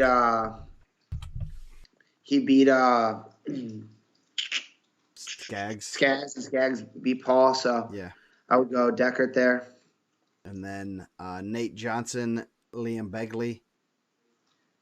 I'll go Nate Johnson. I haven't seen a lot of Nate Johnson. I'd maybe fall there. Go for the pin. You go for the pin? Okay. We'll make it. Liam Begley's and this is not to be disrespectful. Liam Begley's my guy, so his dad could probably kill me. He coached me in wrestling, and I know he could kill me. It's not even a question. But he's 220. I think he's wrestled some 220. I think Nate Johnson's pretty good. Yeah. So that's right now we have it 30-22 with Crown Point winning. Obviously, there's that, you got a couple of toss-ups. You got a crazy ball matchup that's pretty good. Courtney, Cruz, LaRocca, Jondris. One of those matches goes another way. Buchanan, Cruz. Yeah, Buchanan, 1 and 2. Cruz. Yeah, so, Willems might be able to, wrestle with them the best, overall top, winning 6 matches, being even semi-favored in 6 matches against them is pretty impressive. Yeah, it could go one way or the other way. Who knows? Like maybe Paul Clark goes out and beats Deckard, or Willems beats Klauser. Who knows? Yeah. Or maybe they move it all around, and we're just throwing stuff against the wall, and they make it so it's like, oh well, we're gonna bump here because they have so much depth. It's crazy. They have Hyatt Yeager, they have McConnell in there, they have different guys that can move around. Yeah, and yes, Paul. We might be a little bit light with it. I'm not. We gotta see these guys, Paul. We gotta break bread with these guys. Yes. Yeah, we gotta. There's some times where, some of those guys aren't. Captor might be able to grab a little bit of bonus. Yeah. Ball Krazia might be, but I think Krazia's wrestling real well. Yeah, Anthony Ball's 2 losses are to Ison, who's really good, and to Zeke, who's really good. I think they were close matches. Bridges can't be built back in one day, so we'll move on. Modern Day Brownsburg, real good match. Starting off Hockaday, Schaefer. I know Schaefer's probably going to drop a little bit. Hockaday pretty impressive this weekend. Even I'm giving him a decision. Schaefer will be ready to wrestle. Yeah, I think those guys. Did those guys wrestle at IPA? I don't know, but I will look. Uh, they did not. They didn't? Okay. Schaefer lost to Tishner. Okay. So yeah, that should be a here we go. We got Yeah. decision for Hockaday. I agree. Another tough, you got 1-4. I don't know Schaefer. I know he's going to drop a little bit in the next rankings, but he's still going to be a top 8 guy. I'm fairly positive. Sang and Preston Haynes, number 3 and number 5. Haynes is pretty darn tough. Yeah, I'll give that to Haynes. Try to see if they wrestled at IPO. I'm on this IPO kick right now. They did not. Yeah. So that's another, 2 really close matches that could go either way. Depending on where you start, depending on if there's some momentum. Reed Egley, Logan Miller. I'm going Miller. Yeah. Major. Miller. That could have been a semi-state level, semi-state champion, battle the previous semi-state champions. Egley was a semi-state champ. Braden Haynes, right now, from what I've seen, unless you know any difference. Vols. You have Vols? Who do you have? Nick Herman. I thought they had a Vols in there too. I'm not sure. I'm sure it's on here somewhere. Let's see. I think Haynes wins that though. Yeah. You say major, or Braden's not a big time major guy, is he? Modern Day is hard to put bonus on. Yeah. That's one thing that you can say with that. They're hard to do that. Brady Ison, Matt Herman. I'd probably put Ison a little bit more of a major type guy. Yeah, I mean maybe. Yeah, definitely major. I would say possibly a fall there. Yeah. Yeah, and then Tyler Vanover, Gavin Garcia. Garcia's wrestling real well. Yeah, I go not Jesse Mendez. Yeah, I mean, like we talked about that. Yeah, I'm not. That's just a tough draw for him. I don't know if he's getting a lot of falls. I haven't seen him with a ton of falls, but definitely I think that he's in that like the same thing, that major category. Yep. And then you got number 8, 9. But Vols is good. Hey, don't get me wrong. Vols is solid. Yeah, I have Vanover. Maybe that's your Vanover. Sorry, I don't know. Yeah. I'm all over the place. Vanover's solid. Yeah, I know he's on our watch list. So then you got Ashton Hayhurst, Blaze Garcia. Hayhurst won that one last year, right? I believe, yes. So we'll keep that one. You got Hunter May, Griffin Ison. Well, Cicerelli was at 52. Oh, yes. I mean, I think it's better for them in this situation to have Cicerelli at 60. I think that you can, trade.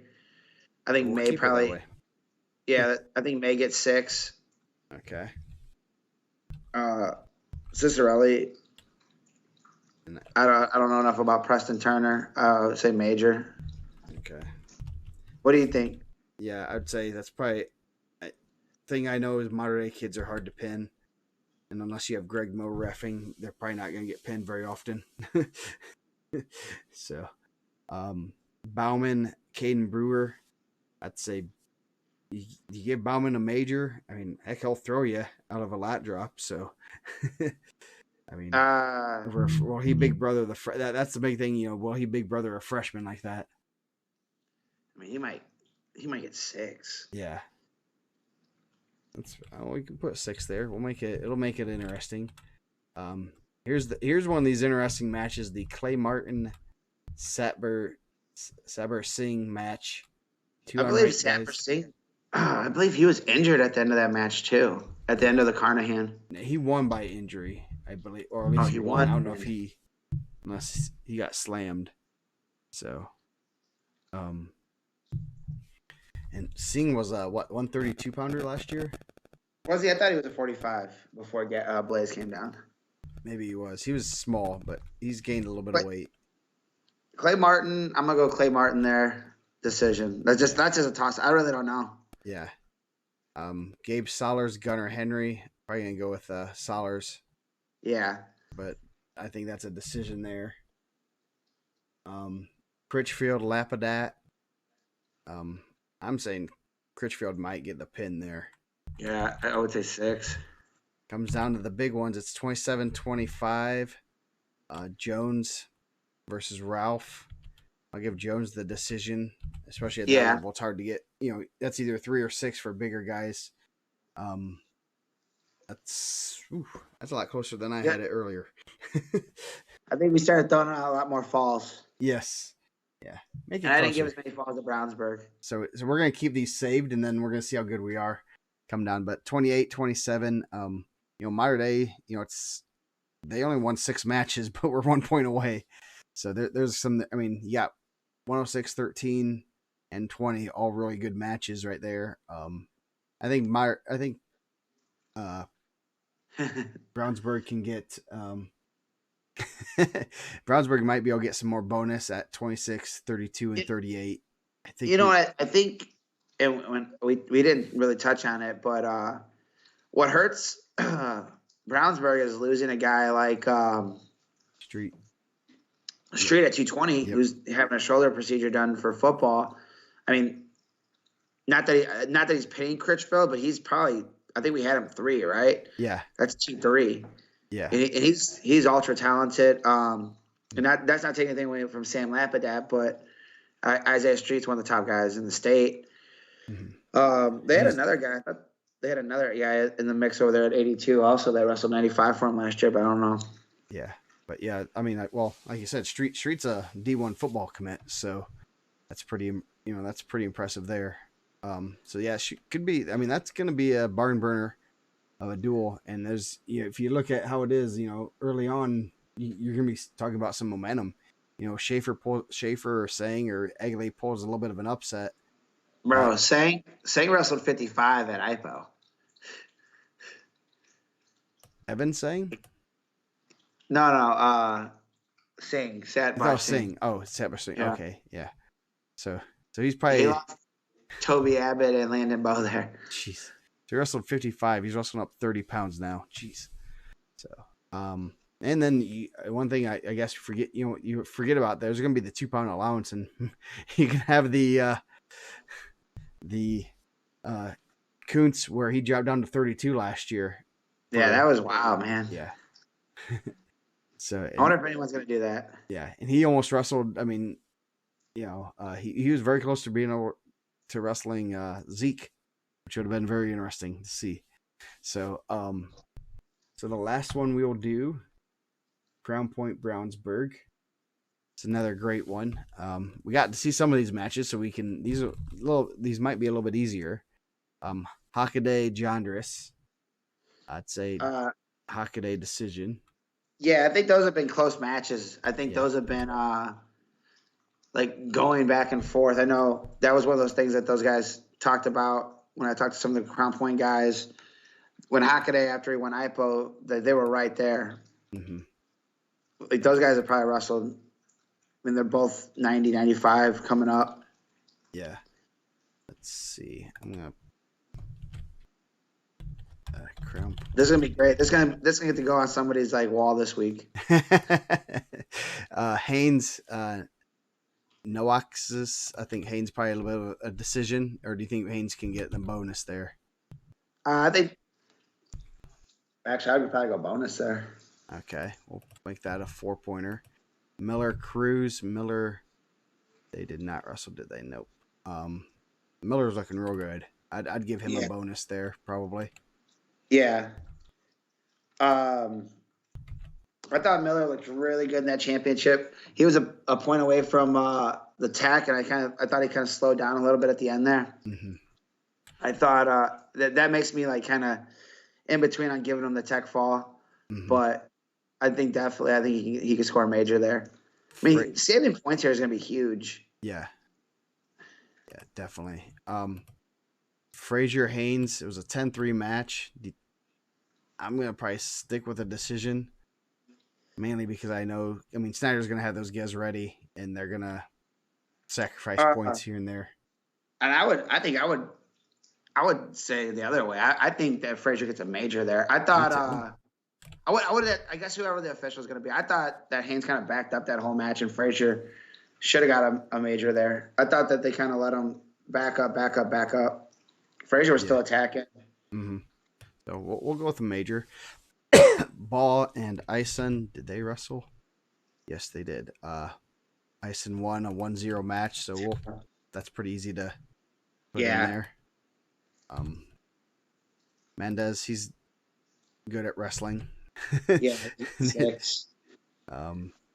Tatini, I think he's getting 6 either way. Like if they find a way to like slow him down, there's a good chance he might get stalled there. yeah, You know. That's yeah. Tatini over Garcia, that was a real good match, 5-3. Hard to go against that.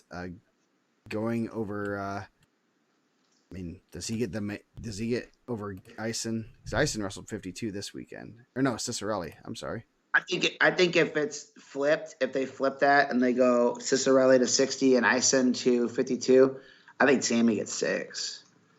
I'm not going to be the favorite in the Ison house. I feel like I just gave up 2 falls from Griffin. That's not the nice. But Sammy going and Hunter May are pretty good. So have you got the Ison family Christmas card yet? I did not. I caught myself there. Yeah. I think Sam's wrestling really well. Yeah. So I got Cicerelli. I don't know why I had those switched up. So Cicerelli, going at a major, right there. Yeah. So then we can stay with that. Yep. So then good. And that's an interesting. Did they wrestle there? Did who? Ison and Goodwin. No, they did not. Ison lost to the Marmium kid. So Ison, Goodwin, probably Goodwin's either 3 or 6. There's no in between with him. I'm not saying it. I'm right on the non-Christmas. I think Goodwin was 6. Okay. Brewer. Willems outplaced him. They did not wrestle. I would probably give. I got Brewer with the decision there. Yeah, Brewer with a decision. Okay. Did you say Willems outplaced him or Brewer outplaced him? Willems outplaced him. We can go the other way. Okay. That's a toss-up, though. Yeah. We can go Willems there. Yeah, 7-9. Cruz Singh. Is Cruz going to get I'm saying at least 4, maybe 6 there. Yeah. Halfway. So we put 5 or we put 6 for Cruz. I'd say Cruz probably gets a in there. We'll do Hamilton Heights Crown Point next if they want us to. I see someone just put Hamilton Heights. We'll do that. We'll do that one next if they need us to. Let me get put their lineup in there in the chat, and we'll do that one. Will Clark, Gunnar Henry. Henry won that one. Yeah. Did we have any matchups up top? Paul Clark over Lapidat was a 7-6 decision, which that makes that very interesting. Yeah. And then Jones pinned Begley. So we got about 35-23 match. 1, 2, 3, 4, 5, 6. So we have 6 wins for Brownsburg, which will be very interesting. I mean, you got a couple you could switch here. I mean, I think that 170 match could be a big swing. I mean, I said Brewer originally. Yeah. Brewer can get a fall there. Yeah. But on the flip of that, like a couple of those 1-point matches, I think Brady Ison likes wrestling those real tight matches, so I don't think he likes that 1-point match. Yeah. He's pretty good on top. We gave Goodwin 6 there. Griffin Ison could be the flip on that. Tatini Garcia could be a flip. That was a really good match. If you guys have Flow accounts, you should go watch that. Mm-hmm. Gunnar Henry, Will Clark was good. I think it was 5-1, but I believe it was 0-0 after the first, right? Yeah, I think Henry got a late takedown. It was 3-1, I think, and then Will was trying for something, and Henry got like a just a go behind takedown. Yeah. Paul Clark Lapidat match was a 1 point match, so that's another one that Yeah. you know you know they're going to be you know both coaches are going to be looking at that and saying, hey, we gotta win. This is a that's a swing match, and you're also looking Uh, at someone like Begley who's going to hope to get off his back.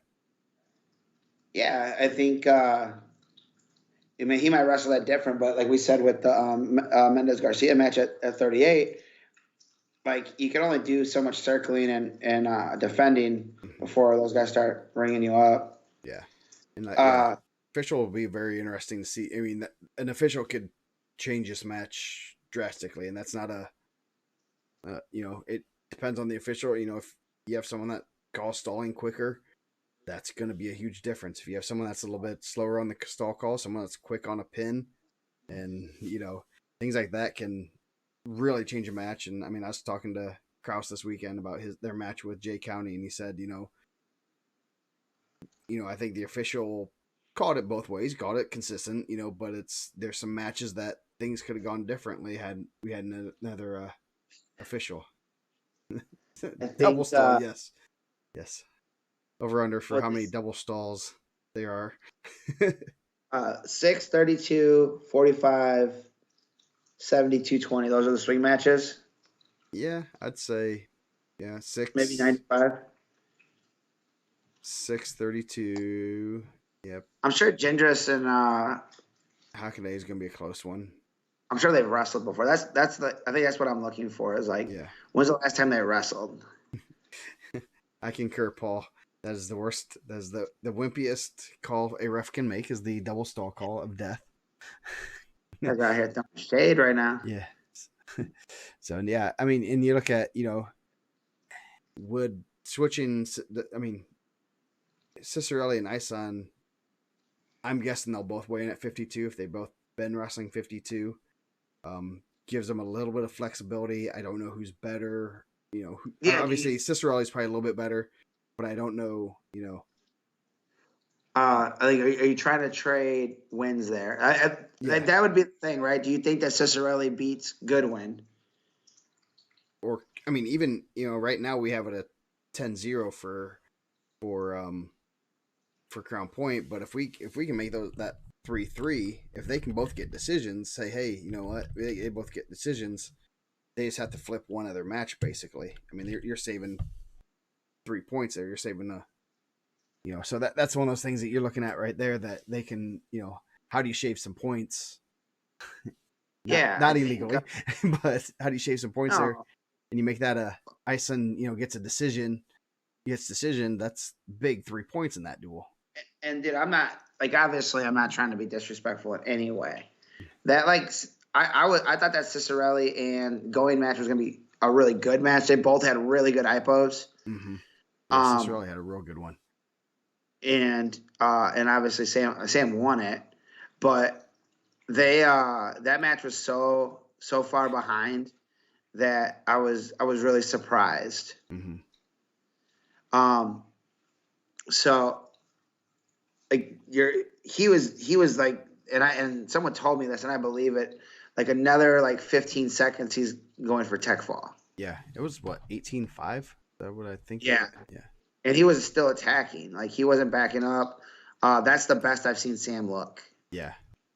Yeah, that's one that you gotta keep it. I mean, a 18-5 match, you gotta keep that a major until Cicerelli shows that it's not. And that's a pretty big. That's huge there. I mean, saving points there. The You last know, time Gendris and Hockaday wrestled was at Cadet State. It was 9-3 Hockaday. okay. Folk style or freestyle? That would be folk style. Okay. Making sure that's sometimes, but yeah, that's and you got. I mean, you don't know what. 10-7 in freestyle. They wrestled at freestyle too. Okay. You got some matches that obviously Brownsburg is wrestling in their home gym. That should help. They're sleeping in their own beds. That's always a big plus. Being able to just roll out and not have to get up crazy early in the morning. Your routine. That probably play. I'm not a big fan of the schools hosting Team State. I think it should be a neutral event, and I think that that might play into Brownsburg's. That's something you gotta look at. Obviously this weekend, Crown Point slept in their own beds. Brownsburg drove up the morning of. Obviously, Yeah, that kind and of those stuff guys will play a factor. Those guys are wrestling, I think all across the country now. Like, I don't know. Yeah. Like, did the guys in South Carolina do a better job at Super 32? No, but that's also a little bit different than. I know. I'm just playing the other side of that. But yeah, so it should be. I mean, this. I think the score we have at 35-23. I think it'll be a lot closer than that. I'm trying to see if we had a Capter and Preston Haynes match at any point. I'm not seeing one. Let's see. You're on his track profile. Let's see. I am. They didn't wrestle at. What did we give Preston Haynes there? We gave him a major. Okay. Scholastic duels, they wouldn't have wrestled. Freestyle duels, did they wrestle? Nope. Yeah, so that should be. Yeah, I mean it's gonna be a good duel, good weekend of wrestling. We'll do next Monday. We'll do Hamilton Heights and Crown Point. No, I just thought that was like a weird thing, just to post like a team name in there. Yeah. Like we'll do. I think they do a good job. It was just like weird when we were talking about that. Yeah, we'll do the Iron Bear versus Bill Hawkins in an MMA fight. No way, man. Hawkins trying to get in there, man. He's a politician. He's a lover, not a fighter. He's a lover, not a fighter. Griff beat Goodwin Middle School State fight. Okay, there we go. Jeremy Henry, our guy Jeremy. Yeah. We'll go way back 4 years ago to Middle School State. I'm switching it right now. 6. There we go. If we do that, 29-29. It's a tie. I'm guessing it wasn't a fall for Griffin Ison over Cody Goodwin.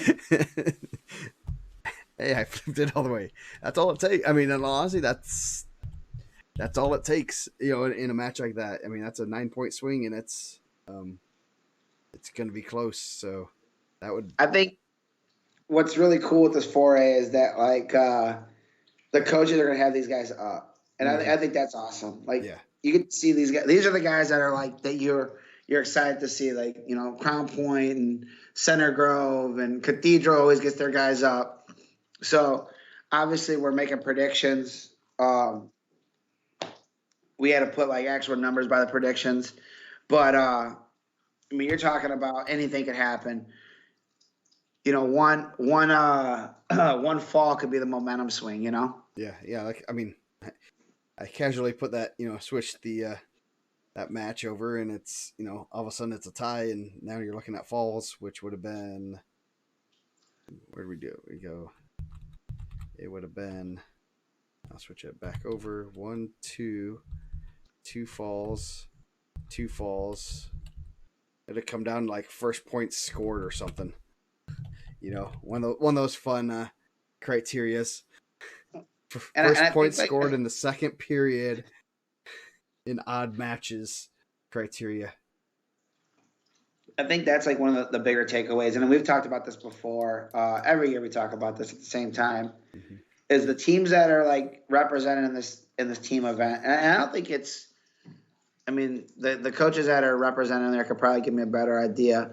The guys that are putting in the most work are the teams that are at these events, right? Like, you go to a lot of these kids' events. You're seeing the same guys there all the time, and it's the same coaches that are like at this event, and it's not like, well, we like those guys better, but it's a grind. You see Hawk and Sessa at those events. You see, Coach Cook at those events. He's put on events. You see Ed. You see,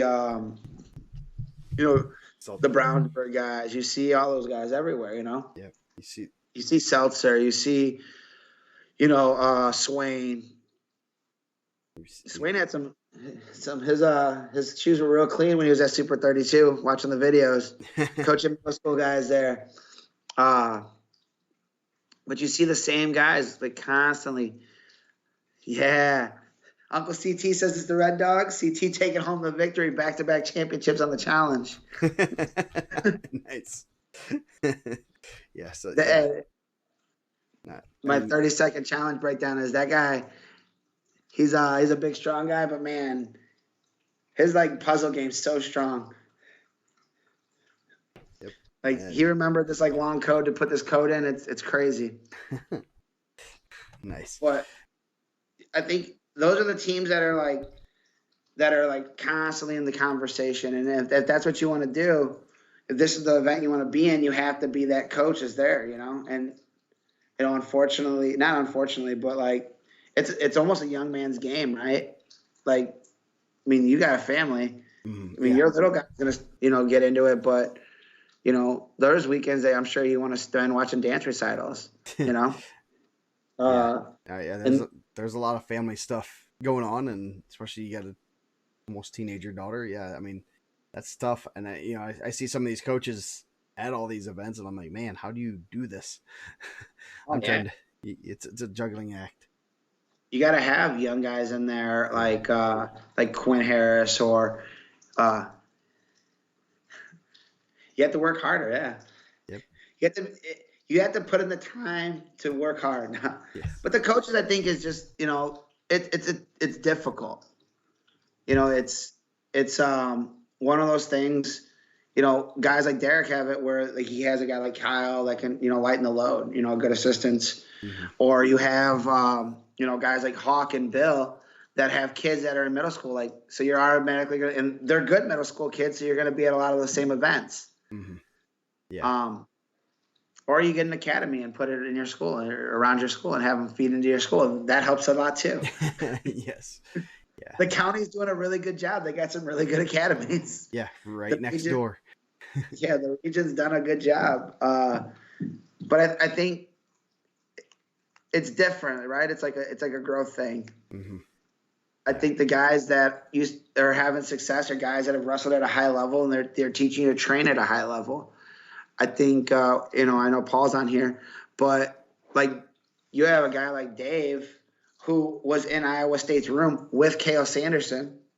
Like I'm sure he knows how to like train you at a different level than the guy. And I'm not trying to like trash anybody. Like a dad that's watched his kid wrestle and taken over a program. Yeah.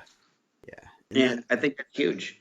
That's one thing I know. We had the Fort Wayne area coaches meeting, and Krause even said something, talking about youth wrestling, and he's like, and Krause said it plainly. He's like, you can't have, if you want your youth program to be good, you don't want that dad. You don't just want to have a dad in there because they're gonna, when their kid's done, they're gonna be done. I mean, and that's the reality of it. That's how it goes. I'm not, very few people are going to sit and give back to that youth program if they don't have a vested interest in it.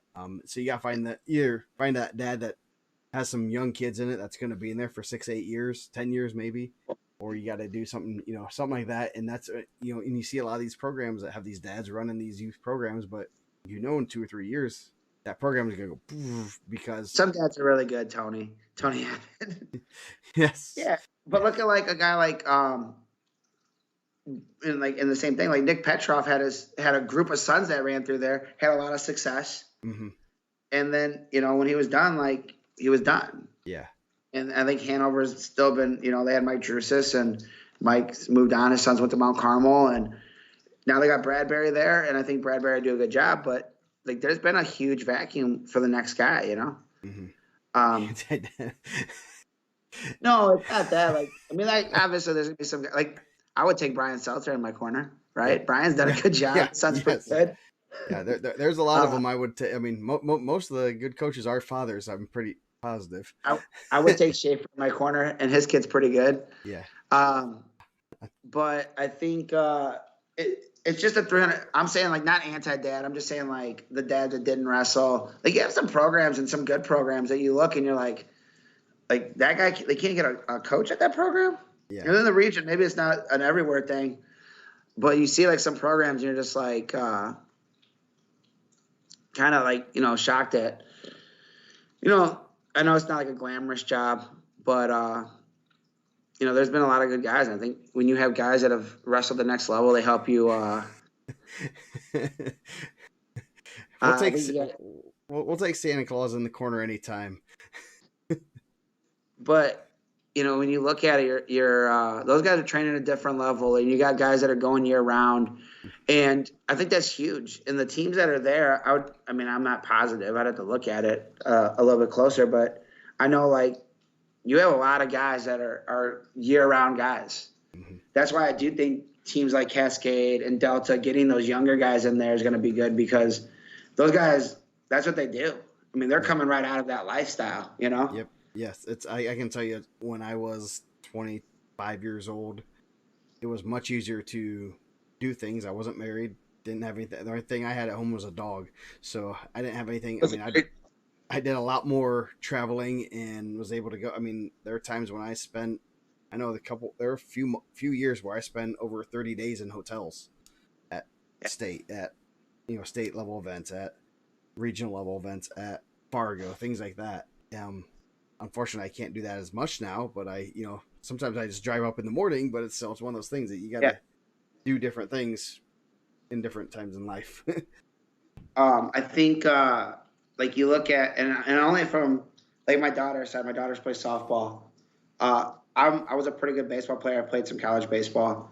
They don't want to hear that from me, and I'm taking my kids to whoever's the best. Like my daughter hits with Ashley Burkhart in South Bend. We go to South Bend, or Rachel Folden, who's a hitting coach with the Cubs, and OC pitches with Nancy Evans, who pitched at Arizona State. Like they don't want to hear from me. Yeah.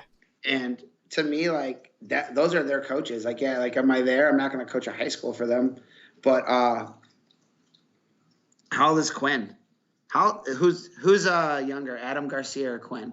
Adam Garcia, I believe, is still the coach at Griffith, right? They have to be close. But I think that's just one of those things. Like, it's not like the anti-dad. Like, there's a lot of great dads, and Tony Abbott would jump down there real quick, and he's doing a phenomenal job. We talked about that. Like, you're taking a team from 0 to 100, right? Yeah. Like those guys are in the mix, and that's a fairly new program. But then you're looking at. But I think the guys that are wrestled at a high level and done a really good job is pretty amazing, and the guys that are putting in the work are the guys that it's paying off. And it's not like we take that in consideration. It's not like, well, I see Coach Cook at everything, and I don't see Coach Joe at everything. Yeah. But yeah. But those guys, I think it just builds we all know how to get to that level. Those guys are constantly wrestling. The best guys are wrestling, and the other guys are hanging out. Yeah, and that's and I think it was Paul that said it. It's not a 4 month a year job, and that's the biggest thing that you got to get those. You go to folk style state. Who do you see running around there? You run into the same coaches, and there's a reason for that. Okay, and they're wrestling. You go to down Disney duels. Who do you run into? Parameridian, Columbus East, Brownsburg, Warren Central. It's not a it's not like a big secret of what they're doing. It's a matter of getting out and getting that kind of competition. Yeah, and I think that's huge. And so it's not like hey, like how do we get there? It's like, hey, like what are the best guys doing? Mm-hmm. Look at like Cooper's at everything, man. Yeah. You gotta like find their names. Sometimes they're Team Balboa, sometimes they're, Fight Barn. Or... Yes.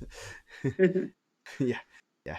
And I mean, yeah, Cooper is one that like is I don't know his personal life, but I look at it, I'm like, how is he married? What? Because they go up to Michigan, they go to Virginia Beach, they'll go to Disney, they go to. I mean, like, they bring a big group to IPO. I mean, it's like if there's a tournament, I would be if Cooper isn't there, it's not a wrestling tournament. Yeah. That's my And I think that's a big thing, man. yeah Which is pretty cool. yeah. So but yeah, I mean that's something we've said that multiple times. And it's no secret that those top teams are at Al Smith or at Team State. I mean, it's no secret. There's no like secret formula that they're doing other than putting in the work, and good things will happen when you put in that work. I think now we're getting too crazy. Teacher pay. We looked at when we were looking at some of the coaching pay that like there's some teachers that are making some money though. Yeah. When we were looking at this summer. Yeah, it's all public information, man. I think they're overpaying that Jason Cook guy though. Jeezy Pete's. Man, That's highway robbery from the Hobart school system. I was reconsidering my like. I love the region, but man, when I started to see some of the teaching, I'm not a teacher, but when I started seeing some of the teaching salaries, I was like, I need to move to Indy. Yeah, I think the cost of living's lower, and it's they're paid better. Yeah, there's some. I might have to bring that up someday soon. I have to find that text of we were going through after some coaching hires were going down. I was like, what do these people make? And obviously that's all public knowledge. So. So I was looking it up. I was like, oh, what's these guys make? And obviously there's the guys that have been around for a while. Obviously that helps a lot, but it's crazy. Some of those guys some of these coaches are making, and I know it's not all just teaching salaries. I think there's some added in bonuses, and I don't know how that all works because I'm not a teacher, but it's rare that you're able to do that, or they're able to, pay what a high school coach usually is going to make 6,000-8,000. Some I'm sure are making 14-15 for a year. So that's when those the fun things. If you want the link, I can probably find it for you. Teacher salaries in Indiana. You can kind of see. We spent like a couple days like just going over everyone's salary and be like, wow. That's the 1%. I'm both ends of that though. Yeah. Yeah, there's some that I was like, man, that guy's getting way. I mean, but there are also guys that there are a couple that are in a good school system that I thought would pay a little bit better, but they are younger, haven't only been in the school 4 or 5 years or whatever, and so there's some that are making that much. I can tell. Let's see. I'd have to look it up. If you can blabble for a few minutes. So, but I think that's a huge thing. Is getting guys to come back. I think Zach's right. Like getting, other college wrestlers to come back, and I think that's been huge for the growth of the sport in Indiana. But I do think that there's a bigger part of that goes to academies. You make your own schedule. Which football coach makes the most? There were some high salaries on there with the wrestling and built in. Yep, there was one coach that made $12,000 as being a head coach last year. I will say that much. Man, there were some coaches that were making north of 110. Yeah, I think there was like we had there's one that was over 100, a couple at 90. 1, 2, 3, 4, 5 over 80, a good number over 70, and then some others that were a little bit lower. A couple that there's a couple. I mean, it's all. But I think that's why like academies have done so well is because like you can create one. There's always going to be a need for someone. Like there's always going to be a market that someone wants to individually train their kid. Yeah. Like you just feel like it's a solution for your kid. I mean, we do it in softball all the time. Mm-hmm. And when you have that, you're going to go. And then those guys make their own hours. Like, I remember like OC's pitching coach, and I'm not going to go like into the details of what we were paying, but I think I walked away. I was like, for 8 hours, she just made a G cash. Yeah. She made $1,000 cash tonight and just cash money. And I remember thinking like, Man, and she's phenomenal. She would be like if you're doing privates with Kale. Yeah. And and but you're looking like, why would you take on a program? You have to have a lot of pride to be a wrestling coach at a high school like that, or you want to build something. But like if you have the opportunity to do that, you can make a lot of money doing that. Yeah. I'm sure those guys do make a pretty good amount of money. Yeah. That's I mean, and Coach Hildago. I mean, it's there was a stipend that's $12,000. It's a bigger school. I'll just say that much. And maybe we can release that information. It's public information. It's not like it's like private. I just don't like to. Yeah, we ain't trying to put people's finances out there. Yeah, but yes, and most people do not coach for. I mean, I see my salary for coaching and I'm like, yay, it's not for that. So, and most people don't. I mean, but it's also nice to be paid for your endeavors, and the most coaches that are paid well, good for them, and hopefully they stick around the sport longer. Yeah, I think so. I think that's been a big part of it. Anyway, I think Paul's saying he's. I gotta give a shout out to UIndy. Wearing my UIndy sweatshirt today. They got second at the Midwest Classic, the D2 Mini National. Not even really Mini National, just like 75% of the teams. So shout out to them. My Roughnecks, Finley had 2 champs, and Hunter Reed was former Columbia City guy, was 8th. So good to see some Indiana representing. I seen the Forts doing some camps. I see Hunter Reed's gonna do a camp there. Yep, like a day got camp. Some Carroll kids there. Hunter Reed, Clayton Fielden. I know Bills and Leper there. I beat up on Bills today at practice, so I had to show them that leaner, meaner Joe is still lean, mean, and faster. So next I might go after Reeve. No, I'm not going because he's bigger. He's way bigger. So at that school. I'm pretty sure that at that school they make over 100. I'm 100% positive it's by over 100, if not north of 120 at that school. Diaz has Nate Jackson coming in again. Yes. That's pretty cool. I mean, that's a good opportunity for those guys to get better. Yep. Yes, it is. So that's really cool that those guys do that, man. So yeah. So anyway, we're gonna get off here. It is getting past my bedtime, so I will see you guys. We'll be back probably next Monday. I'll be right before Al Smith's, but I assume maybe we'll do some Al Smith preview because there's not gonna be a whole lot to talk about other than the ECIC. And maybe we'll cover some more of these other. We'll draw up some of the other brackets and do some head-to-heads. Yeah, so we'll see how that goes. If either way, we will see you guys next Monday, most likely. So have a great Christmas. Merry Christmas to everyone. Hope Santa brings you guys everything you want. He'll bring all the wrestlers 2 pounds. So that's one thing they'll enjoy. So that's a win. So we'll see you guys next Monday.